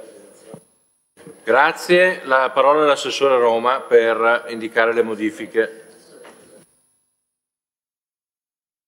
Confermo il parere favorevole con la modifica a continuare con l'accompagnamento strutturato. Infatti, come diceva il consigliere Rocco, ieri si è sostanziato in una delibera di giunta l'intervento per intervenire con 21 milioni di euro proprio legato alla compartecipazione legata ai servizi sociosanitari che va alle aziende sanitarie e quindi ad aiutare i comuni. Grazie. Consigliere Rocco accetta le modifiche a verbale? Accetto. Bene, procediamo con l'apertura del voto. Avanti con la votazione.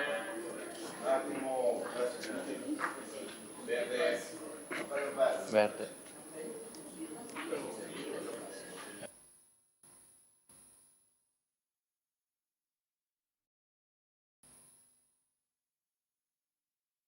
Chiudiamo la votazione.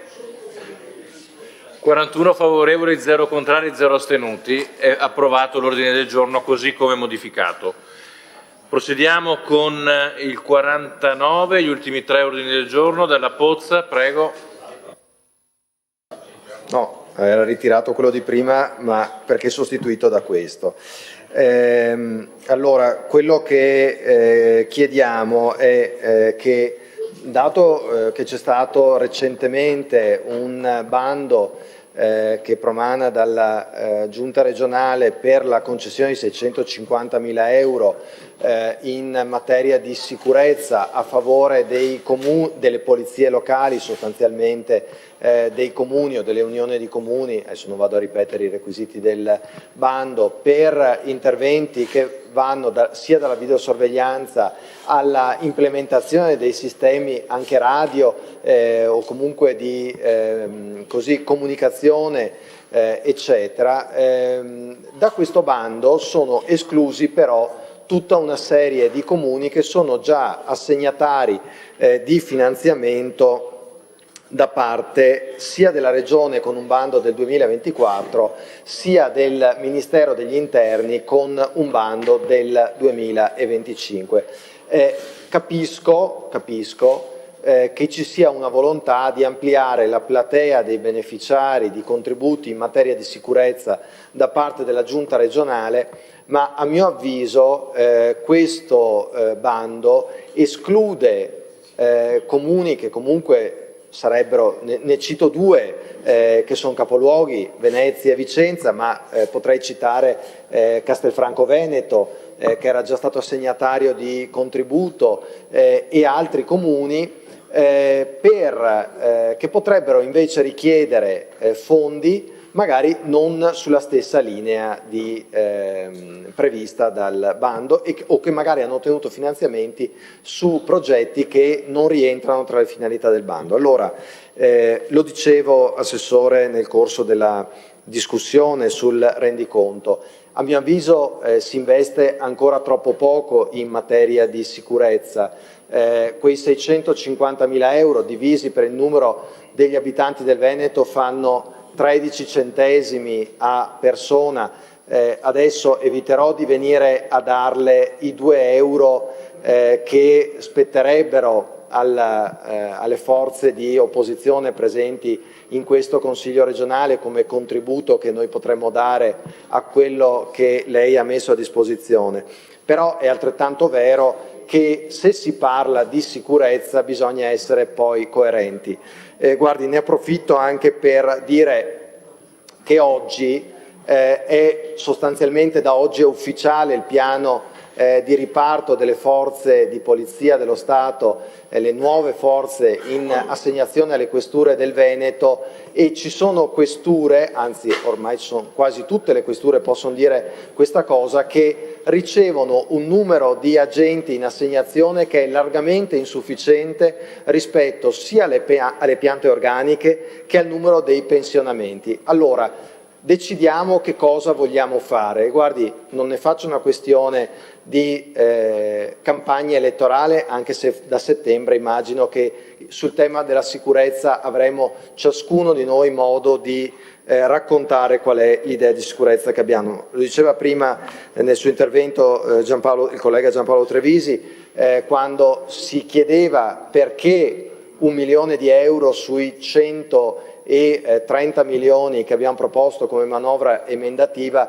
non viene dedicata alla scuola per la polizia locale, ma con l'ordine del giorno faccio un ulteriore passo in avanti, e cioè servono ulteriori risorse. Guardi, se lei porterà la richiesta di aver maggiori risorse per bandi sulla sicurezza utilizzando i fondi dell'avanzo di amministrazione nel prossimo assestamento di bilancio, troverà sicuramente su questi banchi appoggio e voto favorevole, perché il principio per cui il diritto alla sicurezza è un diritto sacrosanto per chiunque e per qualsiasi cittadino è un principio sul quale noi fondiamo continuamente il nostro ragionamento.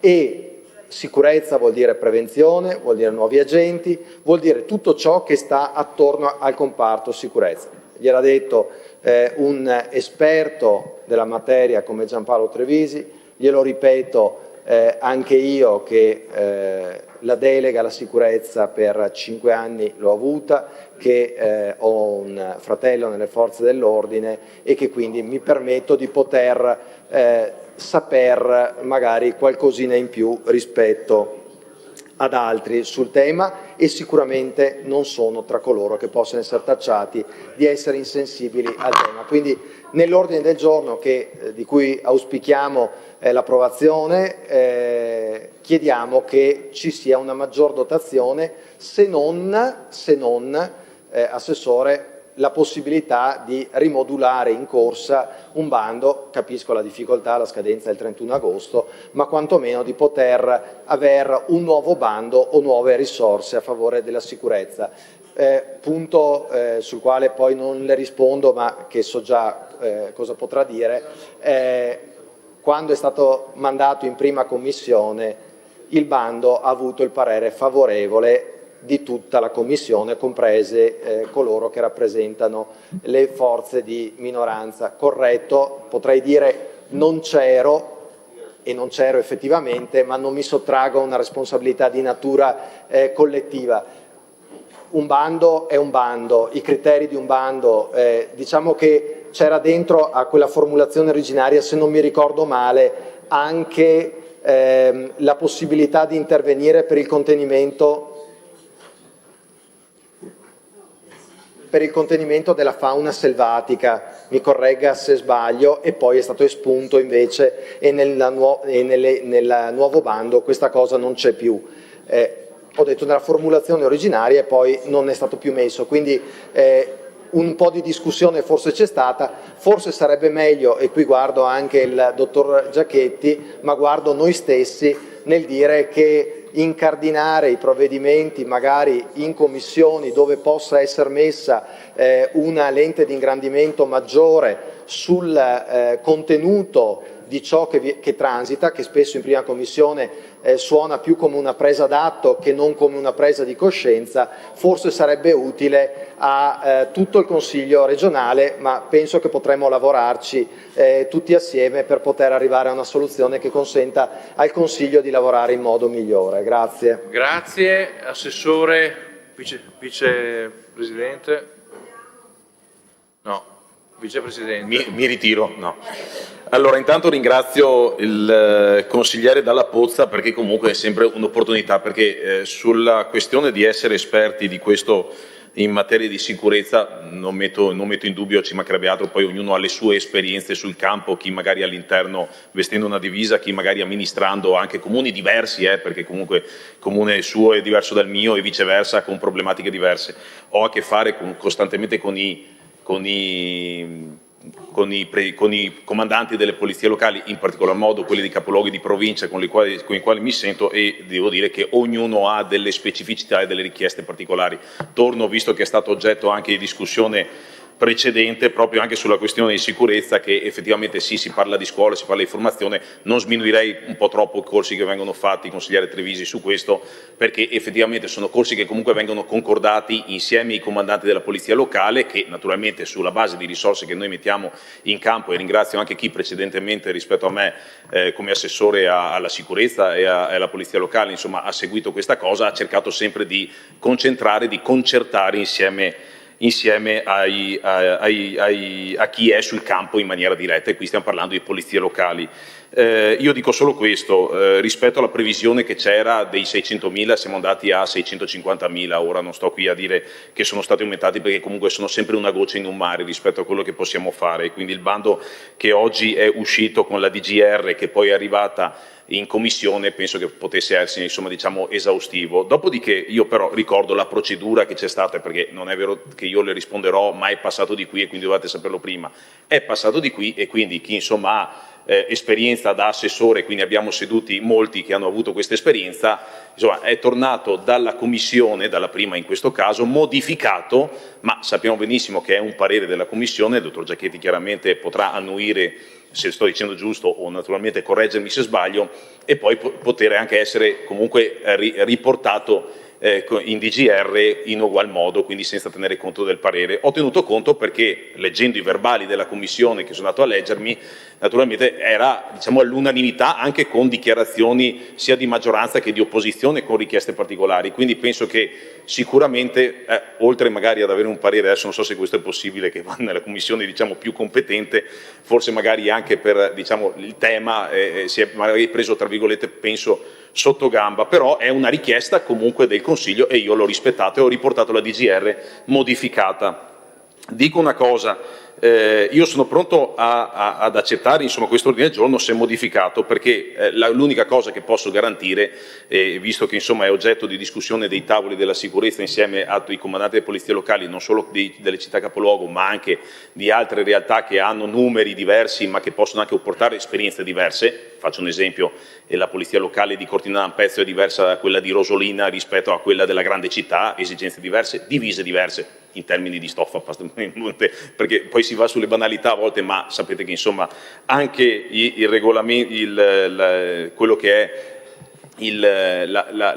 tutto quello che riguarda la polizia locale naturalmente è oggetto da anni di richiesta di alcune modifiche, naturalmente stiamo lavorando su questo per portare le migliori modifiche. Io chiedo appunto che possa esserci sicuramente la possibilità di scorrimento di quella graduatoria che oggi facciamo, visto che le risorse sono poche, sicuramente le domande saranno molte quando e se ci saranno dei soldi, è sempre stato fatto, naturalmente delle risorse, scusa, è stato fatto anche negli anni precedenti e questa è l'unica cosa, quindi se viene naturalmente tolto il resto, perché ripeto, io rispetto quello che mi è stato chiesto, dopodiché possiamo sul nuovo bando cercare di vedere come ampliare la possibilità e naturalmente se poi mi saranno concesse ulteriori risorse, cosa che ricordo in fase di bilancio non mi sono state raddoppiate da nessun consigliere di opposizione, ma questo non vuole essere polemica, però giustamente ognuno poi sul territorio ha delle priorità e anche questo comunque è stato oggetto. Ecco, allora a settembre vi aspetterò, ma penso che magari, e mi auguro che l'assessore collega Giacinti su questo insieme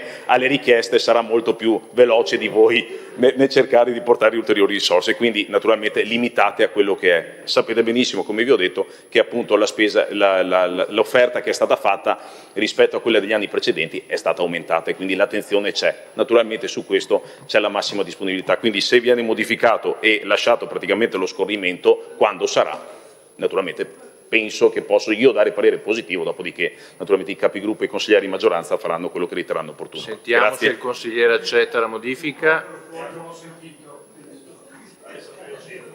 Prego.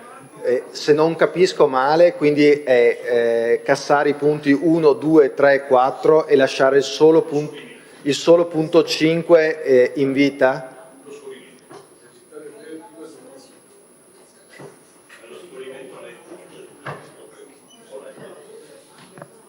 Sì. Allora, io accetto la riformulazione proposta però prendo atto delle sue parole e nel prossimo assestamento di bilancio di settembre le promettiamo un emendamento di bilancio per avere maggiori risorse a favore della sicurezza, per fare non solo lo scorrimento di questo bando, ma anche per fare un nuovo bando che consenta anche ai comuni esclusi da questo di avere le risorse. Dopodiché ve la vedrete tra di voi, ma noi prendiamo atto di quello che lei ci ha detto e eseguiremo in un sano rapporto tra maggioranza e opposizione quanto richiesto. Grazie. Assessore, breve replica e poi andiamo al voto. Grazie, vedo che ha proprio centrato. Naturalmente è nostro interesse poterlo fare senza banalizzare la cosa, sapete benissimo che sulla base delle risorse che abbiamo, se sono a disposizione, penso che sarà molto più veloce l'assessore a consegnarle che altri a richiederle. Grazie. Poi è chiaro che se l'emendamento è di 10 milioni evidentemente non regge. Se modificato, l'ordine del giorno con modifiche indicate e accettate dal consigliere Dalla Pozza, procediamo alla votazione, prego.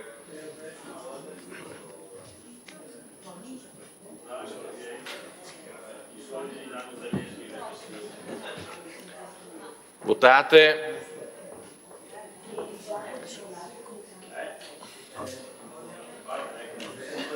Chiusa la votazione, 42 favorevoli, unanime, contrari 0, astenuti 0, è approvato l'ordine del giorno così come modificato. Il prossimo è della consigliera Conte, numero 50. Prego, consigliera. Gentili colleghi, il Veneto orientale non è una periferia, è un motore trainante, un pilastro economico insostituibile per lo sviluppo, la logistica e la ricchezza dell'intera nostra regione. Oggi, con l'approvazione di quest'ordine del giorno nell'assestamento di bilancio, lanciamo un messaggio chiaro. Per correre ai ritmi che merita, questo territorio ha bisogno di risorse concrete e di un vero decentramento amministrativo. Parliamo di un'area che eccelle in tutti i settori chiave. Pensiamo al turismo balneare. I poli di livello internazionale come Caorle, Bibbione e Raclea attraggono milioni di presenze ogni anno, generando un fatturato vitale per il PIL del Veneto. I sindaci del Portuguarese segnalano da tempo un divario operativo quotidiano con la vicina regione a statuto speciale. Infrastrutture, viabilità, turismo, imprese, ma anche sanità, con la questione dei servizi dell'ospedale di Portogruaro. E soprattutto le spinte referendarie degli ultimi anni ci impongono un'azione decisa. Il tavolo permanente istituito dalla Giunta è un ottimo passo e in questo senso devo ringraziare la costruttiva collaborazione del Presidente della Prima Commissione Andrea Tomello e l'assessore Zecchinato. Ora vogliamo fare un passo avanti. Il Veneto orientale deve poter competere ad armi pari. Investire qui significa blindare la crescita di tutto il Veneto. Grazie. Grazie consigliera, passiamo alla votazione.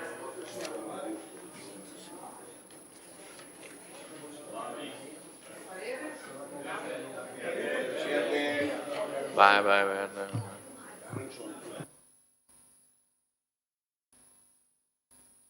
Votate, grazie.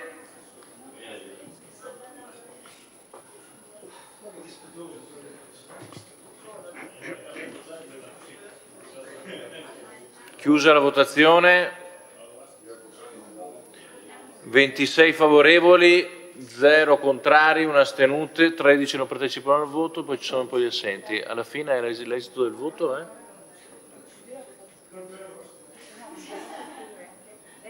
È approvato.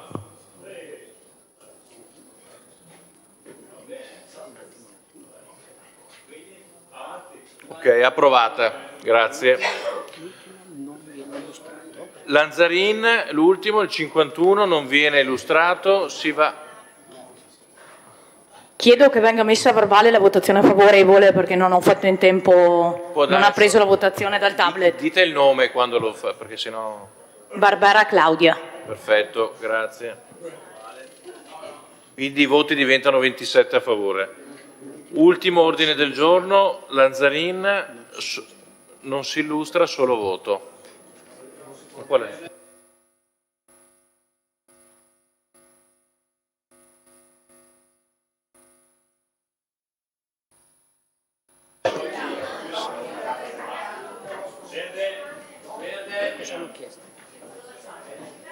Stiamo votando.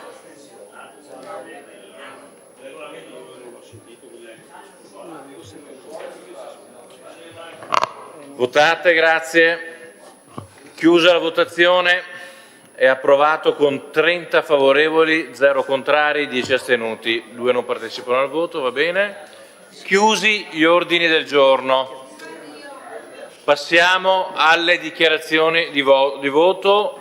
Chi intende dichiarare si prenoti. Dalla Pozza Antonio, il primo. No. Ah, ok. Allora, cancellate un attimo le prenotazioni. Ci sono prenotazioni? Dichiarazione di voto? Galeano. Giovanni, vuoi fare tu? Allora, a chiusura di questa discussione che confermiamo come ieri sul rendiconto abbiamo ritenuto comunque utile per confrontarci e capire un po' palesemente alcune delle posizioni in campo. Abbiamo bocciato un rendiconto che secondo noi aveva segnato la chiusura di una epoca amministrativa in cui comunque sono diminuite le opportunità, i diritti e le occasioni di sviluppo e speravamo che con questo assestamento ci fosse la possibilità di dare qualche segnale concreto di speranza e di prospettiva, segnale che di fatto non viene dato se non con qualche ordine del giorno, magari qualcuno anche dalla stessa maggioranza che pochi secondi prima aveva bocciato lo stesso emendamento, quindi con degli strumenti assolutamente deboli. Noi pensiamo che, vista un po' la titubanza con cui si è arrivati al voto su qualche emendamento, magari su qualcuno di questi fatto uno sforzo di discussione in più, e quello della sicurezza lo prendo ad esempio perché probabilmente era quello dove magari un accordo e un segnale lo potevamo dare, appunto al risultato fino in fondo si poteva arrivare.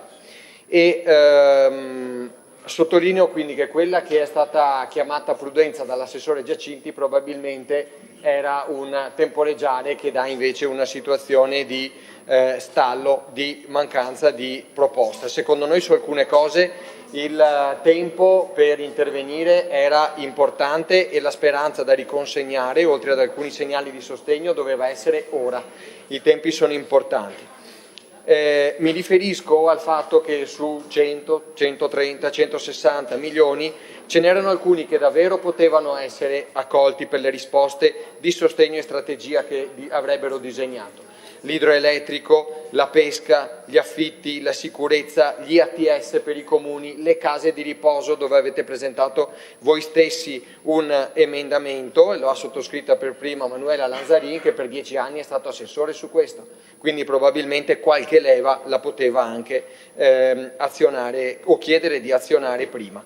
Perché secondo me il dato politico è che vengono fuori poi i desiderata, cioè l'assessore Giacinti, ma in rappresentanza della maggioranza, dice sono cose che desideriamo anche noi, guardate che vi verremo dietro anche noi su questi temi, così come appunto alcuni ordini del giorno si allineano a quelle che sono le nostre richieste. Allora la differenza, oppure qualcuno che dice vabbè nel prossimo bilancio vediamo e faremo. La differenza è proprio questa, di cercare di fare oggi su alcuni fronti quello che è possibile fare immediatamente, perché qualche leva c'è e i segni di speranza devono esserci oggi, perché altrimenti abbiamo detto che se non diamo un po' di speranza ai nostri cittadini, ognuno comincia ad arrangiarsi, non supporta qui e più quei sacrifici che gli chiediamo di fare, e cominciando ad arrangiarsi egoisticamente, ognuno per la propria via, senza nessuna prospettiva di comunità. Ecco perché se ci sono delle leve dobbiamo agire oggi e dare una prospettiva. Perché se abbiamo imparato una cosa come amministratori è che quello che bisogna fare sia all'interno di un contesto in cui bisogna cogliere tutte le prospettive, anche quelle delle altre risorse e delle decisioni degli altri enti, ma poi siamo chiamati a fare il meglio che possiamo nel posto in cui siamo con le risorse che abbiamo, e quindi, ripeto, senza raccontare favole in giro o mettere sul campo obiettivi non raggiungibili, quelle leve vanno azionate ora e non più tardi. Ringraziamo comunque della discussione, in particolare l'assessore Giacinti e l'assessore Roma, che sono stati presenti di fatto in aula tutto il tempo, e penso che insomma abbiano da lavorare come tutti quanti, ma va segnalata la loro presenza costante per tutto il tempo. Invece per il resto insomma la discussione poteva essere sicuramente più ricca, perché l'urgenza di trattare alcune materie era oggi. Pertanto insomma, visto che non cogliamo nulla di fatto se non qualche ordine del giorno che è una buona intenzione, che non sappiamo però quanto si concretizzerà e quando e quanto si concretizzerà, e lo ripeto, il tempo è un fattore determinante in questa situazione, il nostro voto anche a questo assestamento sarà negativo. Grazie. Grazie, non vedo altri interventi. Non si era registrato. No, prego, però scrivetevi. Sì. Grazie Presidente. Sarò veloce, però due cose in conclusione di questa discussione lunga 3 giorni va fatta, è doveroso. E inizierò dicendo 2 altre regioni che in questi giorni hanno assestato il loro bilancio, che sono uno il Friuli Venezia Giulia, mi direte, vabbè è una regione a statuto speciale, ma ha assestato 1 miliardo di euro. E abbiamo l'Emilia Romagna che assesta, state tranquilli, 230 milioni di euro, e non è una regione a statuto speciale. Cos'ha? Ha l'addizionale IRPEF. Allora, siamo qui a questo punto e io speravo davvero, il primo bilancio, quello che abbiamo approvato appena insediati, vi abbiamo dato il beneficio del dubbio, anzi le stesse dichiarazioni di alcuni assessori, di alcuni ex assessori o di alcuni consiglieri ci facevano capire che forse era arrivato davvero il momento di fare quella famosa addizionale IRPEF, dove alcuni ex assessori, ricordo, dovevano stare in silenzio nella giunta perché il Presidente non la voleva fare. Speravo che questa volta invece e parlavano anche, speravo che questa volta invece, con un cambio di presidenza, anche se il vecchio presidente era lì seduto dietro, il nuovo presidente magari fosse stato seduto qui davanti, avremmo finalmente avuto la notizia che anche questa regione, invece di guardare al piccolo, cioè al voto singolo di magari quella persona che noi immaginiamo non vi voterà più, voi immaginate non vi voterà più perché gli stiamo chiedendo un sacrificio, questa è la narrazione che voi avete sempre portato, invece ci saremmo trovati qui ad avere probabilmente almeno la stessa cifra dell'Emilia Romagna, anzi usando quello che avete detto voi, una cifra più alta di quella dell'Emilia Romagna, perché se è vero che i nostri conti sono più in ordine grazie al lavoro dell'assessore Calzavara, allora noi avremmo molti più soldi di 230 milioni da assestare. E allora io mi chiedo davvero, perché è 6 anni che dico la stessa cosa e quindi davvero c'è continuità nella vostra maggioranza, questo non è in dubbio, io mi chiedo davvero che cosa stiamo qui a fare, perché la coperta è talmente corta, ma è talmente corta che anche quando c'è la parvenza di avere un avanzo, noi quell'avanzo non riusciamo a spenderlo, voi non riuscite a spenderlo. Le parole dell'assessore Giacinti in replica sono ancora peggiori di quelle che abbiamo sentito quando siamo entrati qui in aula, faremo una delibera di giunta, decideremo noi, l'importo sarà esattamente quello dell'avanzo, cioè la giunta non vuole dare centralità a questo consiglio, vuole decidere tutto in giunta senza mettere l'addizionale IRPEF, è questo il racconto che arriva dall'assessore Giacinti, altro che Parlamento dei Veneti dove il Presidente qui non siede, Parlamento dei Veneti dove noi, oltre a quei 2 milioncini che in maniera diciamo generosa i capigruppo hanno deciso di prendere dalle risorse del Consiglio e dedicare alle nostre leggi, guardate che non avremo nulla da manovrare o da indicare nei nostri territori nei prossimi anni, perché questo è quello che accade qui dentro ed è accaduto per 5 anni la scorsa legislatura e continuerà ad accadere qui. Quindi il ruolo dei consiglieri regionali, e si vede spesso, anzi solo nelle manovre di bilancio, è sostanzialmente quello di verificare le carte, prendere giustamente parola quando vediamo delle questioni che non funzionano, e lo avete fatto anche voi dagli altri banchi diciamo, della maggioranza. Io sono contenta che sia successo, è vero, sono contenta perché ci sono anche delle divisioni, ma sono contenta di vedere che avete preso parola in questo bilancio, perché gli altri anni, guardate che non accadeva, non c'erano tantissimi interventi dall'altra parte. Vuol dire che c'è qualcosa che non sta funzionando, se ve lo hanno segnalato anche le persone che siedono nei vostri banchi. Allora, il nostro voto ovviamente sarà contrario, non basterà a cambiare le sorti di questo documento di bilancio, perché sappiamo bene i numeri che avete qui dentro, ma davvero mi piacerebbe che ragionassimo tutti sul fatto che senza fare un passo di coraggio, che è quello dell'addizionale IRPEF, noi ci troveremo qui, in ogni assestamento, in ogni manovra di bilancio, ad avere una copertina che tiriamo di qua e di là, ad avere eventualmente l'addizionale IRAP ancora in corso, perché non è che scade, non ho sentito Forza Italia alzare le barricate questa volta, ma l'addizionale IRAP è ancora lì, non l'abbiamo tolta, quindi per chi di voi seguiva il vecchio consiglio, non c'è tanta coerenza in un gruppo che non voleva quell'addizionale ma oggi qui non è intervenuto ad esempio per toglierla. Allora fino a che noi qui non vedremo coerenza, non vedremo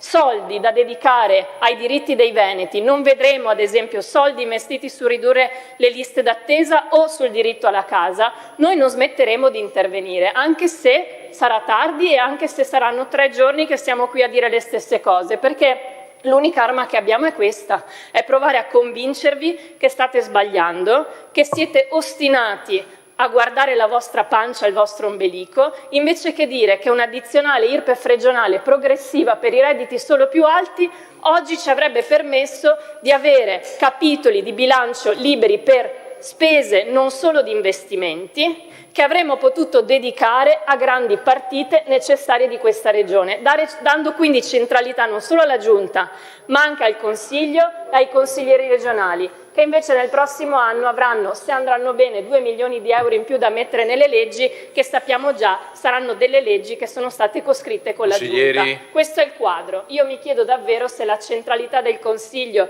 e il Parlamento dei Veneti che voi volete è questo. Alcuni consiglieri hanno detto, mi sembra, di no, noi lo diciamo da tempo. Grazie, a questo punto andiamo al voto sul provvedimento, quindi apriamo la votazione.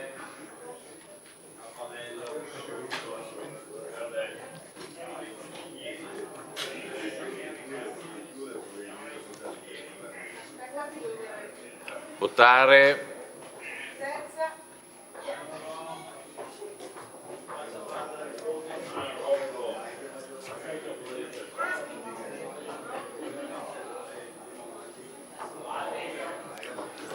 Votate, grazie.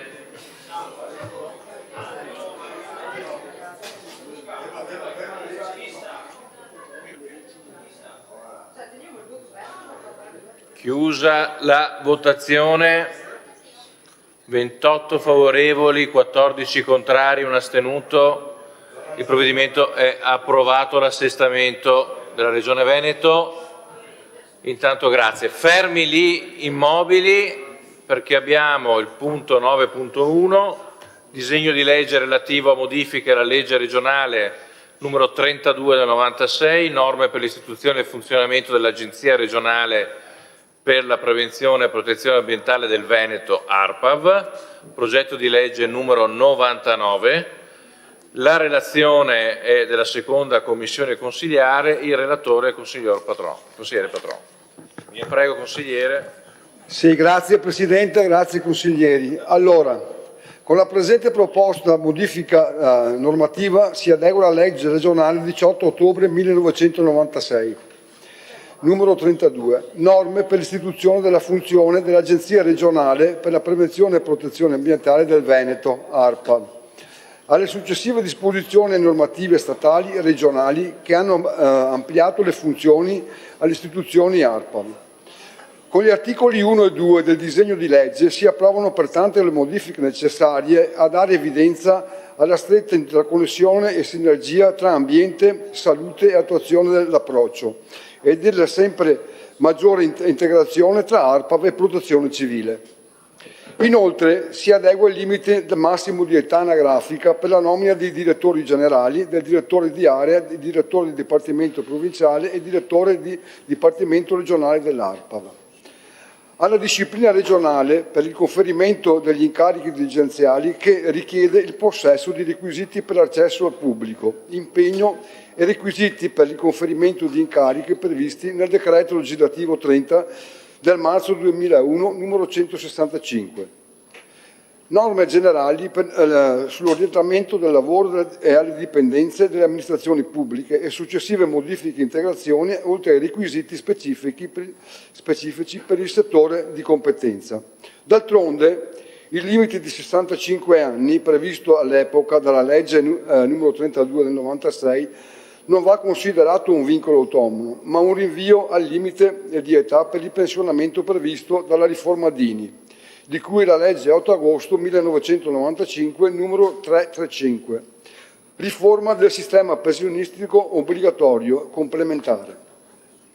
Da ciò discende anche le successive modifiche e integrazioni della legislazione nazionale in materia di innalzamento dei requisiti pensionistici per i dipendenti pubblici, vanno conseguentemente applicate. La legge di bilancio 30 del 2024 numero 207, bilancio di previsioni dello Stato per l'anno finanziario 2025 e bilancio pluriennale per il triennio 2025-2027, ha innalzato dal 1 gennaio 2025 il limite di ordinamento per il collocamento a riposo dell'ufficio, precedentemente previsto a 65 anni, e alla richiesta per accedere al pensionamento di vecchiaia, attualmente prevista a anni 77. Alla luce del mutato quadro normativo, si ritiene di allineare la normativa regionale concernente la nomina di direttori generali dell'ARPA, nonché di direttori di area, dipartimenti provinciali, regionali e dell'Agenzia a quella prevista per i dirigenti regionali, rimuovendo pertanto il limite di età per la nomina prevista dalla legge istituita da ARPAV. Con gli articoli 3, 4 e 5 del disegno di legge si è approvato anche pertanto le modifiche dell'articolo 10, comma 3, dell'articolo 12, comma 6, dell'articolo 14, comma 2 e dell'articolo 14 bis, comma 4 della legge regionale 3296, sopprimendo le parole che prevedono il limite di età anagrafica di 65 anni per la nomina a direttore dell'ARPA, dei direttori di area del Dipartimento Provinciale dell'Agenzia. Grazie consigliere. Il correlatore è il consigliere Montanariello.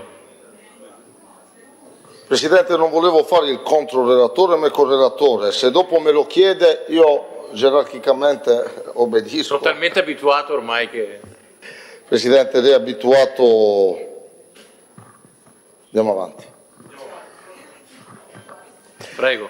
Ma sostanzialmente credo che sia una proposta di legge un po' che rientra negli atti dovuti all'interno di un percorso legislativo come quello della Regione del Veneto e non solo, perché due dei tre passaggi fondamentali sostanzialmente sono un recepimento di quelle che sono le nuove norme di carattere nazionale, dove bisogna interfacciarsi con altri enti come ASL, come Salute, come altri soggetti che possono essere propedeutici o podromici alla gestione di quelli che poi diventano gli atti e le azioni di ARPAV. La terza, quella dell'età pensionabile, ma guardate, lo dico io, faccio la parte di quello di maggioranza, Assessore. Molti dicono la si vuol cambiare modello direttore generale perché così da 65 a 67 dobbiamo nominare uno che ha più... Non è così, semplicemente perché i direttori che ci sono già, che sono in pianta stabile, tu ti trovi ad avere che pensionisticamente non vanno più in pensione a 65 anni perché è cambiata la legge, vanno a 67, e quello a 65 anni non può più fare il direttore, deve essere retrocesso ad altra mansione, perché altrimenti l'età la portavamo a 70, allora uno lo nomina a 65, fa 5 anni, non ne fa 2 se c'era un retropensiero.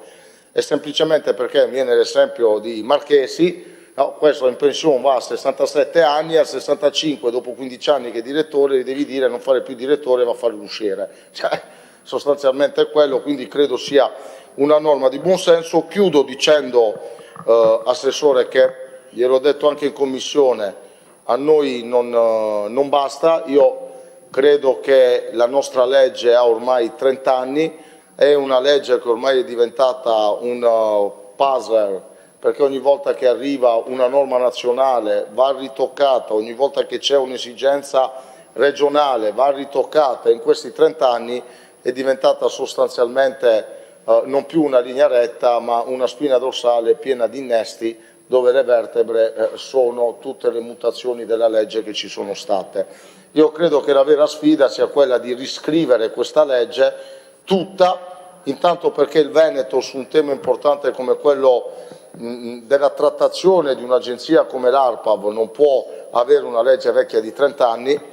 Nella scorsa legislatura ricordo che la prima, se non forse una delle poche leggi votate ad unanimità, è stata la riforma della protezione civile, e ricordo che quella legge, che era una legge molto complicata, tra l'altro ho fatto il correlatore, quindi immaginate io a confrontarmi con Bottacino, lo spettacolo che c'è stato dalla Commissione all'Aula, però devo dire che è stata una legge, la prima, votata ad unanimità, perché c'è stata sintonia su quello che rappresentava il merito e non la disquisizione di visioni politiche. Io credo che anche su ARPAV dovremmo tentare di fare lo stesso sforzo, perché, ripeto, è giusto avere una legge più moderna, che abbia maggiore contezza, per natura e filologico dello strumento legislativo e non perché viene adattato per forza di causa maggiore.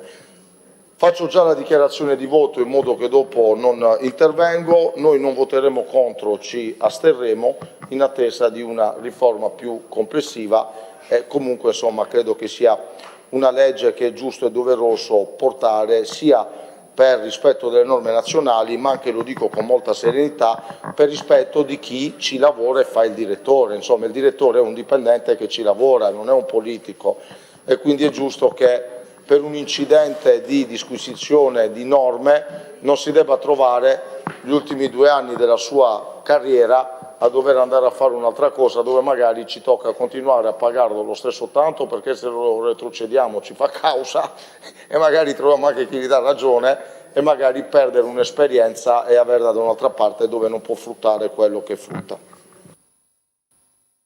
Grazie consigliere Montanariello. Allora, terminate le relazioni, si dichiara aperta la discussione generale se ci sono interventi. Se non ci sono interventi, lascio la parola all'assessore, all'assessore Venturini Elisa. Prego. Sì. Grazie Presidente. Allora, come è stato ben spiegato dal relatore e correlatore, con questo progetto di legge viene a garantirsi un allineamento della normativa regionale rispetto a quella nazionale e rispetto a quella regionale in materia di protezione civile. Si interviene in 3 momenti, e cioè in termini di prevenzione per quanto riguarda la salute dai rischi ambientali e climatici, si interviene poi in ambito di protezione civile e poi in materia di rimozione di limiti pensionistici, che quindi vengono innalzati i requisiti. Nasce la necessità di andare ad intervenire su una norma datata, e accolgo l'invito già inoltrato, già presentato in occasione della Commissione e quindi oggi ribadito, di mettere mano alla normativa su ARPAV. È una normativa che risale agli anni 90. I nostri strumenti normativi richiedono spesso di essere manutentati perché risultano datati ormai nel tempo, e su questo un lavoro di condivisione sarebbe necessario, visto anche il ruolo fondamentale che per noi svolge ARPAV come supporto tecnico e scientifico. Guardate, ARPAV per noi è un braccio fondamentale che garantisce quella trasparenza, imparzialità che ci permette anche nei confronti dei cittadini di dimostrare che le attività che noi svolgiamo hanno anche un supporto e una valenza che vengono riconosciuti poi trasversalmente. Quindi è necessario intervenire e farlo, e questa legislatura può essere un momento dove appunto con una condivisione, una visione d'insieme si può intervenire. Mi permetto anche di dire che questa legge non va a favorire qualcuno, giustamente come ha fatto notare il consigliere Montanariello, ma semmai va a non penalizzare, perché semplicemente riportiamo dei limiti che sono previsti dalla normativa nazionale in materia di impiego pubblico. Anzi, ci potrebbe stare, anche volendo, un voto favorevole da parte della minoranza, proprio perché si tratta di un adattamento che è previsto dalla norma, perché dal 1° gennaio del 2025 si innalza il limite ordinamentale per il collocamento a riposo. Quindi veramente noi andiamo a rimuovere un limite che la norma stessa chiede di rimuovere e che riguarda il direttore generale di ARPAV, i direttori d'area di ARPAV e i direttori di dipartimento provinciale e regionale. Quindi veramente non è un intervento ad hoc discrezionale, ma è un'applicazione di norma che riguarda tutti coloro che si trovano in una determinata condizione. È proprio per essere a passo con i tempi e essere in linea con la normativa nazionale e non penalizzare nessuno. Questa è la finalità di questa norma. Mi permetto di ringraziare poi i presidenti di commissione De Berti e Tomaello, il presidente Luca Zaia e tutti i capigruppo che, devo dire, con una collaborazione costruttiva e celerità hanno portato il provvedimento in aula. Quindi vi ringrazio proprio perché c'è la necessità, vi ripeto, di comunque garantire ARPAV come soggetto, come struttura operativa che per noi diventa fondamentale. Grazie. Allora passiamo. Scusi Montanariello, non ti avevo visto, scusami, prego.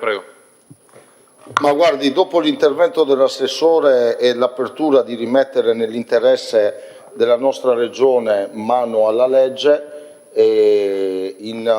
nell'interesse comune votiamo favorevoli, ci ha convinto, però dobbiamo rimettere mani alla legge, perché la prossima modifica che avviene per volontà di una norma nazionale ci troveremo a discuterla in questi 5 anni, se non stiamo rimettendo mani alla norma vi diremo che passiamo da un voto favorevole ad essere stati inadempienti su un impegno preso insieme. Grazie. Allora passiamo all'articolato, non ci sono emendamenti, si votano gli articoli. Gli articoli sono 8, quindi 8 votazioni. Rimaniamo seduti, collegati ai computer.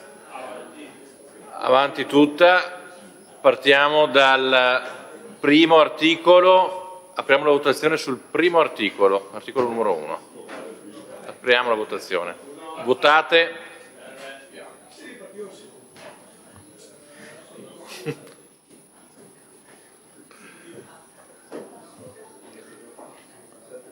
Votate, grazie.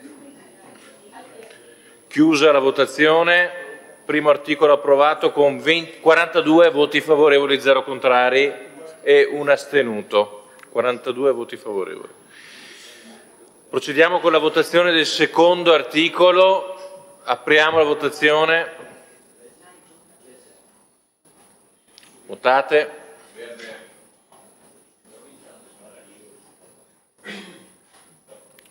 Votare, grazie. Chiusa la votazione, 42 voti favorevoli, 0 contrari, 1 astenuto, è approvato anche il secondo articolo. Articolo numero 3, apriamo la votazione sull'articolo numero 3, votate.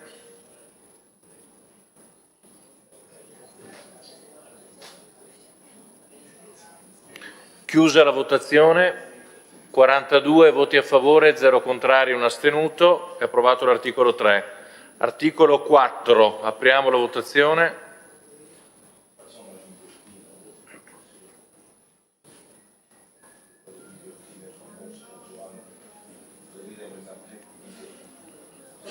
Votare. Chiusa la votazione. 40 voti favorevoli, 1 astenuto, 0 contrari, quindi approvato anche l'articolo 4. Articolo 5, apriamo la votazione. Votare.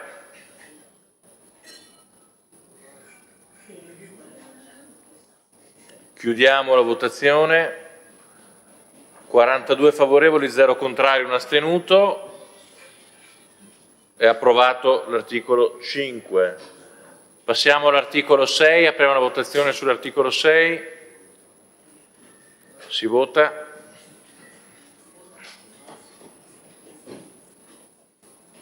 Votate.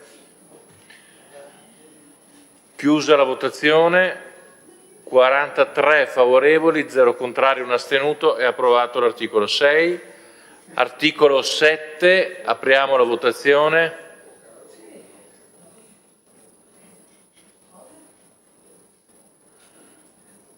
Votate.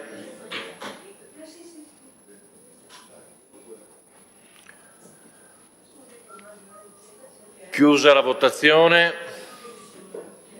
42 favorevoli, 0 contrari, 1 astenuto, è approvato anche l'articolo 7. Ultimo articolo, articolo 8, apriamo la votazione. Votate.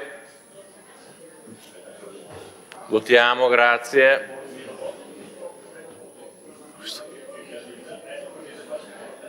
Chiusa la votazione, 43 favorevoli, 0 contrari, 1 astenuto, anche l'articolo 8 è stato approvato.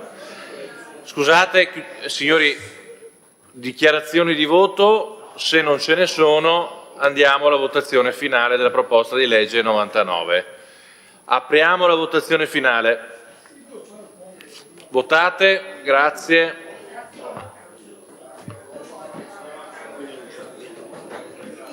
Votate. Chiusa la votazione. È approvata la legge con 44 voti favorevoli, 0 contrari, 1 astenuto. Grazie a tutti per queste giornate di lavoro, buone ferie, ci rivediamo a settembre. Grazie, posto come fatto.